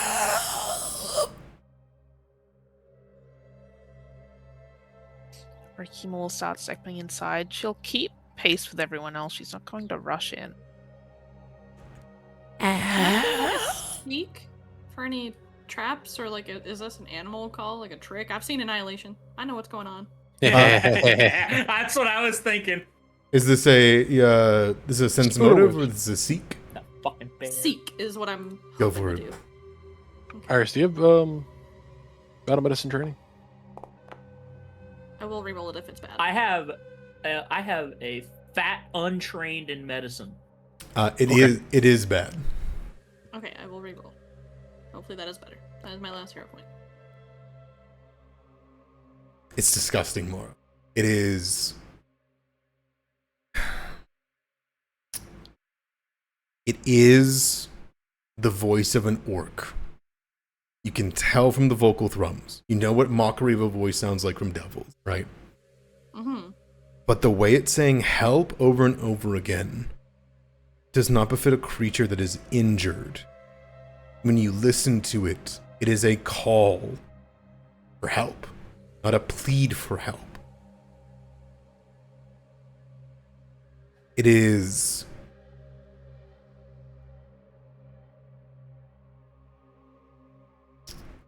I think the best word that I can give is you can feel as though it is saying something in a perfect tone in the right way to get as many creatures to come here. I think upon the realization that like the tone is not changing, there's no like urgency really to it. It's just the same thing over and over again. Mara would like grab Rahima's arm. Wait. Listen. It's not urgent. It's not a plea. It's luring. This is where the trail goes, though. We can't just leave it. Then we need to be ready for an offensive. From the dark, you see an orc's hand reach up, covered in blood and scales and feathers. It begins to dig into the ground and rock and dirt as though it's being dragged away. Do you immediately react to it, or do you wait a second? Yeah, I'm gonna immediately let go of Anisetta and Rahima, and I'm gonna draw my weapon. Personally, that's what I'm gonna do. Okay. But you do not immediately go in to enter. I'm following Rahima's lead on this one. I've warned her. She's got the knowledge. Mm-hmm. Rahima does see that she hesitates. In the moment that Is you that- hesitate, Yep. you see the hand continue to drag on the ground. And then it continues to drag on the ground. And then it hits you that it's just doing the same thing. To be, at any point, would look like it's being dragged into the darkness, but it never goes anywhere. But that's an orc's hand. You know that arm. Seen it a dozen times.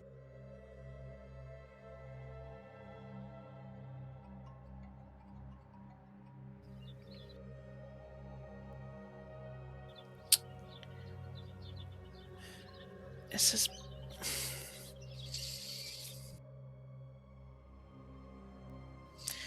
Be on your guard, but we need to go in now. Otherwise, well, I don't know what'll happen.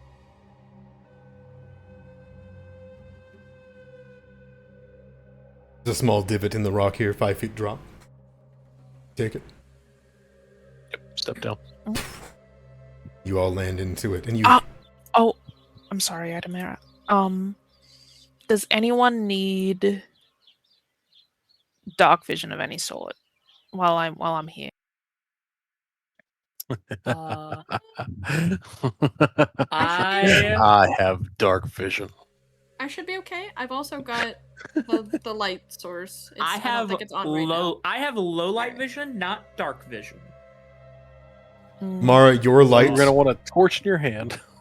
Your light, Mara, mixed with this light, gives a brightness to this area that you're fine with. Okay. Okay. So no dark vision needed, really? Not for me. No. Not unless you descend deeper in than what you can see here on this map. I Okay. would like a dark vision. I will Okay. say that now. How long does it last? An hour. Beautiful.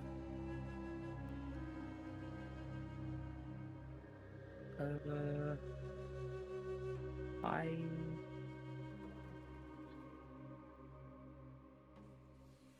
Are you casting that heightened? No, I can't. This is from my staff. Then that is for yourself only. That's for yourself. It has to be heightened third for it to do someone else. Oh, I'm so sorry. Okay, then. Oh No, wait, you're fine. no, it does have third rank spells. No, never mind. Sorry, never mind. Help! It is very loud, Mara, just beyond your sight at the divot here. Like a small cliff sheer piece where this hand's trying to grab onto it. Okay, I have an idea really quick that I would like to see if I can do. Mm-hmm. I have my cantrip deck, and in that cantrip deck is light. Okay. And would I be able to do that? Yeah. Toss the card further in, I guess. Sure. You want to light it and then throw it in? Yes, please. When you throw Also it, move the light. you see a tendril of what appears to be flesh made from serpent. Long, flowing muscles with beautiful patterns that suddenly twist, and you can see it is a eye stalk with a mouth on it. This small little tendril with a mouth, and then a second one with an eye, just for a second is lit up, and it dissolves in reaction to the light. What the fuck? Tell me I'm not crazy. You saw that too, right? Yeah. Yeah. Fuck was that? Help!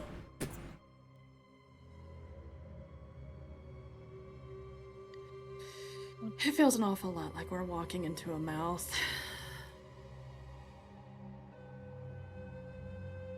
You see the arm begin to stretch, and it opens up into palm up towards Mara or Arano, whichever one of you guys.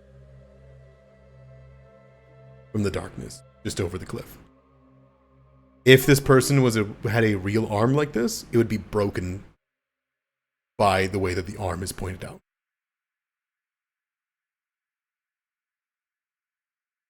I got my weapon at the ready. I'm in the 4. Same. I got 2 hands on my sword.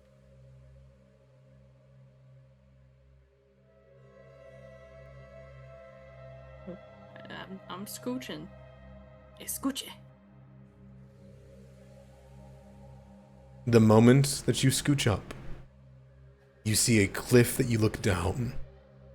Clinging to the wall, 5 feet below, staring up at you all, is a mouth with 2 eyes, curled tiefling horns, a green face, Dinosuchus body, tail wraps around 10 feet to hold itself to a vine on the wall, glowing green saliva pouring out of its mouth, 2 yellow eyes, and 4 different stalks of organs coming off of it. One of them to be a mouth, and it's a perfect orcish mouth without the top of its head. The others, tentacles, tails, claws, hands. The moment that you both peer over the edge to look at this creature, it lunges for your heads. And we are going to roll initiative for our last act of the night. That's scary.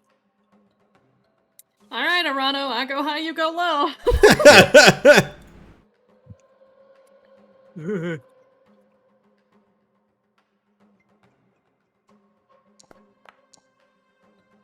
I'm gonna reroll that. Is there any kind of special role you think I could use for this, considering? I would let you use deception. Deception or survival. I am trained in survival. Damn, even fascinated. My perception is the same as my survival, so that's okay. I got 2 guns. Hog dog frog, okay. Since we're at the end anyway, I'm just gonna add my d4 for If you're gonna use your hero points or anything like that, now is the time. 26. Nicole, you and a set of 2 guns. On account of my 2 guns. On account of your 2 guns. I got 2 of them. You would see this creature look at you, Urano. It unhinges its jaw and begins to create multiple new tendrils with organs on them. One of them you can see is one that's going to reach out like a orc's hand to grab your weapon, and then the other is going to be a jaw to bite your face and pull you into the darkness. What do you do? Neat. Roughly how far down is the next step? You look down, you can see it's like a 30-40 foot drop down into water. Good lord, okay. Okay. This thing's clinging to the wall. I thought you were gonna Brutus shove it or something. Just Oh, I am. Bye. It's a press, though. Oh, I see. First one. 24. 24 is a miss. You go to swing your blade down, and as you do, it grows a horn and blocks it from the arm point. This is a completely alien way of fighting, and I think Rano is a little put off for a moment, but then grinds the sword into that horn to try and push this thing back. Oh, come on! It was right there. It was 16. I'll give you my recap point. I've got 3 hero points. Jesus. Okay, yeah. I mean, shit. If that's cool, yeah. Make it Yeah, a success. absolutely. Make it a success. If I can, I will utilize that hero point to make that a success and a hit. That's a success. All right. This is slashing damage with Brutus Shove. Okay.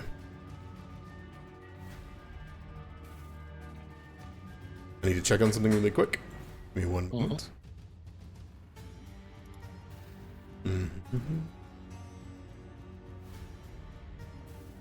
Push it down the hole. Push it down the hole. Kill it with. If ball that damage. matters any. Sure. You rush forward, feel the hardness of the horn. You shove and push everything you have into it, and it begins to fall. You slash into some of its flesh, and you notice this thing is extremely tough.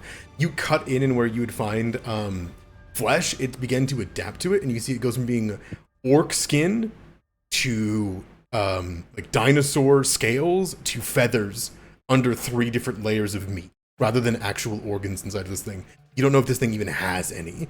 As it is struck, though, and you cut into it, you see the beautiful gleaming feather all the way inside for a moment before it recovers it for a moment.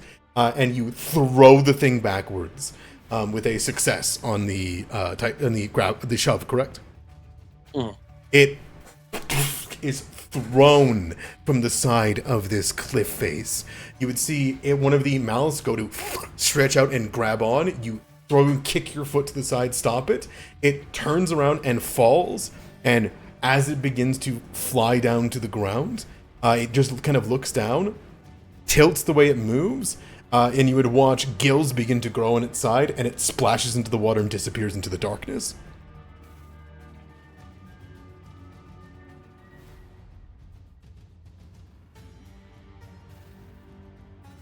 I do not follow after it. Okay. Whee! Yeah. I stand at the ready, but having seen it just disappear underneath, Yeah. it changed on the way down. I can breathe in the water. Fuck me. That's my turn. And I said it goes to you. You got but a glimpse of the creature as it brought part of its head up to look at you. What do you do? Oh boy.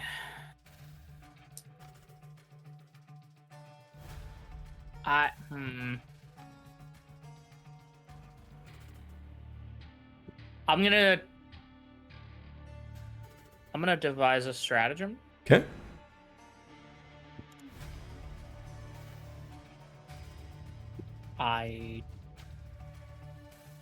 It did not roll the d20 for some reason. It said I needed to target a token, which I don't believe is true. Oh, you have to choose a creature you can see. Or devise stratagem, yes. Fuck. Well, since I'm not planning on attacking, I'm gonna devise a stratagem on Rahima. Okay, sounds good. Let's see what you think of if you shoot Reem in the back of the head. It'd be a damn. It would be. I could annihilate Rahima, but that's not what I'm gonna do. Instead, I'm gonna do a skill stratagem. Sure. Yeah. Which means I cannot shoot Rahima until the start of my next turn. I'm gonna recall knowledge. What the fuck was that thing? Sure. I got a lot of errors. That's all right. It's because of the skill stratagem stuff. Let me see here. You look at that creature, and you have no idea. It changed so fast when you were looking at it that whatever organs it had, whatever things was going on, even whenever its eyes that were glazed over, you have no idea what you're dealing with. Okay, fuck me. Let me change ammo then. And I'm gonna swap Ivory with my last action. I'm gonna swap Ivory to Acid, so that I have 2 different elemental types. Okay. For my next turn, which my current turn has ended. Sounds good. You kind of sit for a moment down there, or you sit down there for a second, and you hear. And you would see breaching from the water, this thing begins to knit its flesh from down below.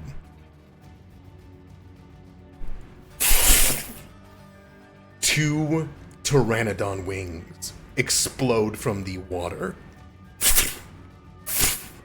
And it just rises from the depths in a completely bipedal form. Long legs, long arms, kind of stretching down 8 feet or so, and you'd see it has 3 eyes across its face, one looking downwards, one looking upwards, one looking towards you all to get a better view of the area, and then it flies towards the cliff and goes to throw you guys backwards. I don't think Mara or Rana, you're keeping it on the cliff, correct? That's the plan. All right, sounds good. As it flies up towards you guys with a brand new fly speed and a brand new body, it calls out, "Help! Help!" And it goes to bite Arano. And that is going to be where we come back next week, because I think we're out of time. I didn't even get my turn.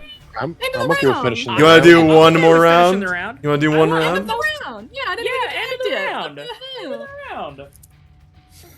All right. It is going to stare down Arano for a moment, and you would see as it begins to do so, its teeth begin to change from vine-like substance to mineral to silver to these strange types. It doesn't seem to find something that it's interested in. And I think for free action, it's going to adapt to silver. And it is then going to bite down on you. It has a 10-foot range, so it is going to stay out of reach of you.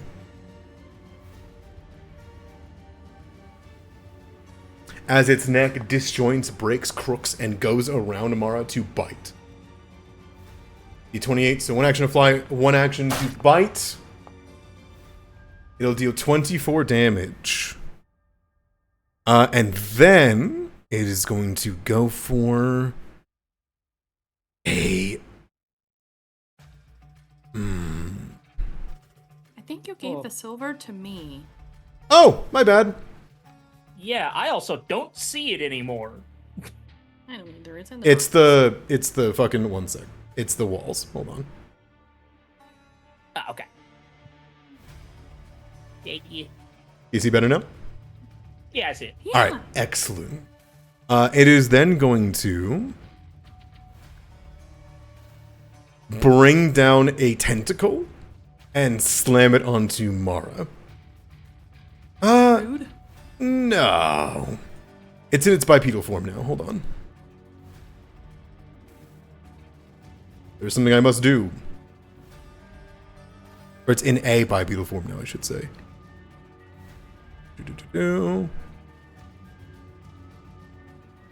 And it will fly past you all. Oh. Can you show me the path that it takes? Yeah, it bites you from right here. Huh?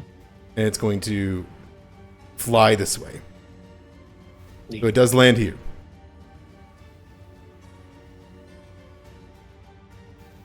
I gotta take reactive strike, man. That will miss. It will land here. So one action to fly, one action to bite, one action to fly again. It will turn around and it is going to stare at you all. It is going to look and see you, Anisetta. And you would watch as it splits its back outwards, and you see a new set of hands begin to reach and begin to grab and morph the side of its body and its face. You see its new head is pushed downwards and put into the chest portion, and you'd watch as the new set of arms kind of grow out. It tries to, and it begins to expand. You think it's going to grow into a large size and block off the cavern next turn. And it goes to you, Mara. Okay, well we can't let that happen now, can we? I'm gonna run up over here. I have a question. Yeah. Does my fascinated end since a creature used a hostile action against one of my allies? It's only the creature that did it to you. Just Yeah, says I really a wish it creature, was- but I'll Let me believe you. read it. Hold on. Okay, yeah, I'll let that go. I think you'd snap out of it at this point. Yeah. Let's see. Okay. I'm fine being in this close to melee, actually. Stride. Whack. I can't do anything about that.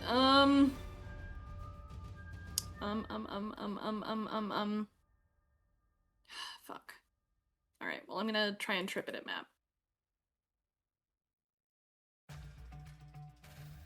That's actually a good question. Oh my god. What is a good question? Oh, no. I had forgotten to give it this. Okay. It is all right. You go to kind of move and twist and try to lay it prone. And you notice, I will give you this, Mara, when it begins to twist and kind of you try to sweep under its feet, it grows new legs to stand on. As it goes to fall prone, and you see they kind of like grip and claw into the ground, you think that you can put it into a disadvantaged position if you now get prone, as in you can give it off guard. You don't think it would slow it at all.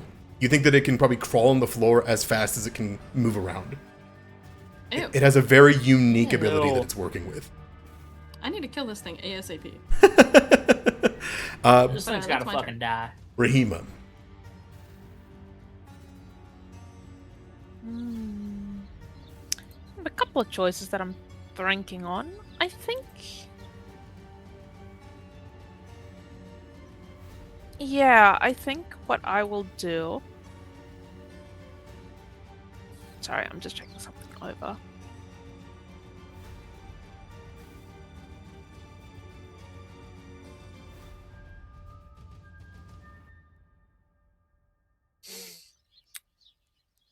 I think. Okay. Should I quicken Anisetta or Arano? Got a lot of A names here. What's Quicken do? Extra action. You do quicken. You can use the extra action only for strike and stride. Do it on Arano because I have to reload in between strikes. So I would get the quickened strike, and then my first action on my turn would be to reload because I have just shot my gun. Yeah, and I tried to set up the trip for Arano, but since I failed, maybe we can get the flank off and prevent it from embiggening. He gets a haste then. He gets quicked. Excellent. So you have one more action on your turn. Hauke, and I want you to know you're looking at this thing, and it feels wrong. Not in the way of, I mean, your own personal thing aside, you're looking at it, and I'm gonna be as frank as I can because I was with Mara. You look at it and you see its wounds begin to heal, and you see black flame, kind of smoldering them over and some smoke. You would recognize something akin to a champion of the Silent Serpent. I see. Hey, do you think charm would work on this? It works on feathered creatures only. No.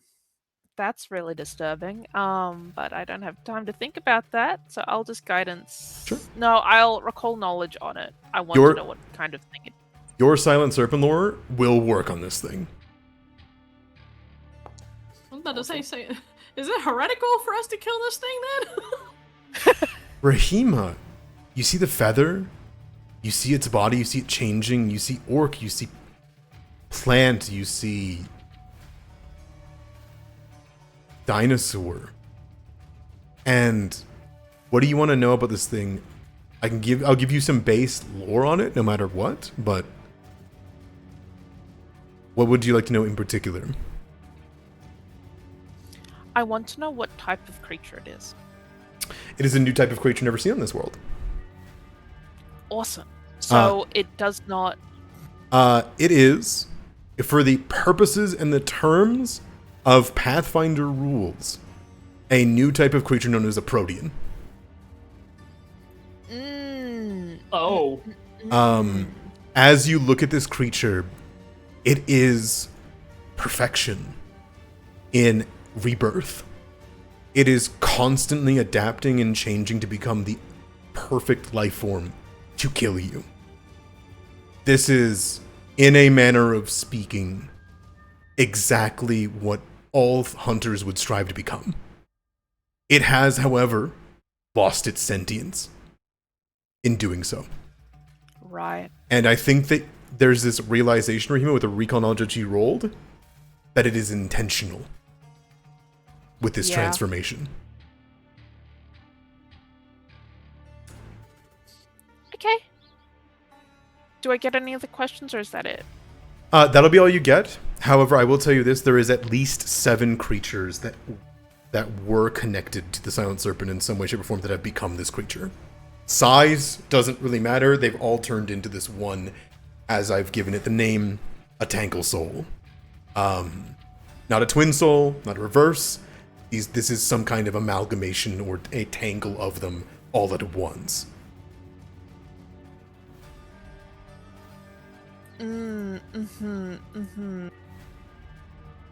Whether you think that makes them beautiful, holy, it doesn't matter in this moment to it what you think of it. However, it does seem to have some recognition of you in some manner, shape, or form. And the only other thing I'll give you, because you asked what kind of creature it is, it has Telingen's eyes. Yeah. Every once in a while, one of them pops open, you recognize him.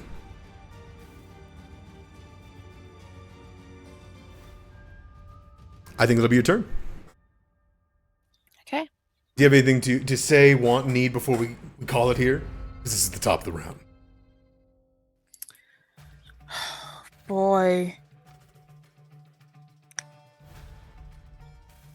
I think she would just be like saying that information under her breath, but I don't think she would say anything out loud in this moment. Okay.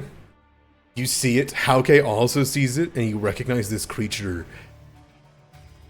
And I think with this thing attempting to corner you in the cave after it believes it lulled you in, and not that you guys were hunting it. Come back next week for the fight against this new life form, given purpose in this realm.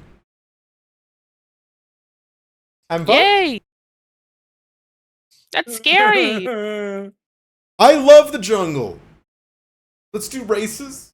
Let's see dinosaurs. Let's have a great time. I'm super This excited. place will kill you. This place will kill you. True. It's like I'm back home. I hope that you are. I hope that you're enjoying it. I know. I want to be clear above table. Salem and I have never talked about this kind of creature, like this kind of thing happening. So I apologize if this is a sudden shock to the system for you. But yeah, some kind of perpetual rebirth creature. I mean, it would be inaccurate to say that I'm enjoying it, but I do think it's it makes sense, and I think it's a really cool, it's cool. It is, in a word, some semblance of Asmodeus has devils. Yeah. This seems to be the Silent Serpent has made something similar from one of its A guy. from like 8 different people, and likely a whole bunch of dinosaurs and a whole bunch of like plants. Like this thing is some weird thing, but it is some kind. We will honor it by hunting it down and killing it. Isn't that perfect? It wasn't perfect enough if it does. But thank you all so much for playing. Thank you guys so much for watching. I hope you guys have a wonderful time between the week, and we'll come back and finish off this creature of some unknown force and figure out exactly how this thing works and how you can take out something that's constantly adapting to you at all times. Is anything else you guys want to say quickly before we hop over? No, had a I- good time. Good session. This thing is fucking terrifying. Oh, you like him? Yeah. Isn't I he like cute? it. Scary. Very annihilation coded. It's very tough to pull off, like how because you have to listen to what I'm saying, because the token's wrong every single time you look at it, right? Like there's no token that I could give this thing that would actually follow through with whatever it's becoming in the exact moment you're fighting him. But in any case, I hope you'll have a wonderful night. Take care. Don't die. I don't see anybody else on that I recognize, so I'm just gonna call it here. I think. I really appreciate the raids that came in. Let me see if there's anybody else really quickly before we jump out. Wow, it was fine. Let's see. No, I don't. Did we lose the Pathfinder category? That's crazy. Hold on. No more. Yeah, no, I don't know why it's not showing. Oh, there it is. Okay, yeah, because there's nobody streaming it. Okay, in that case, we're gonna call it a night. Thank you so much, Dorktales. Have a good night. Bye bye, everybody. Bye bye. Bye bye. Bye.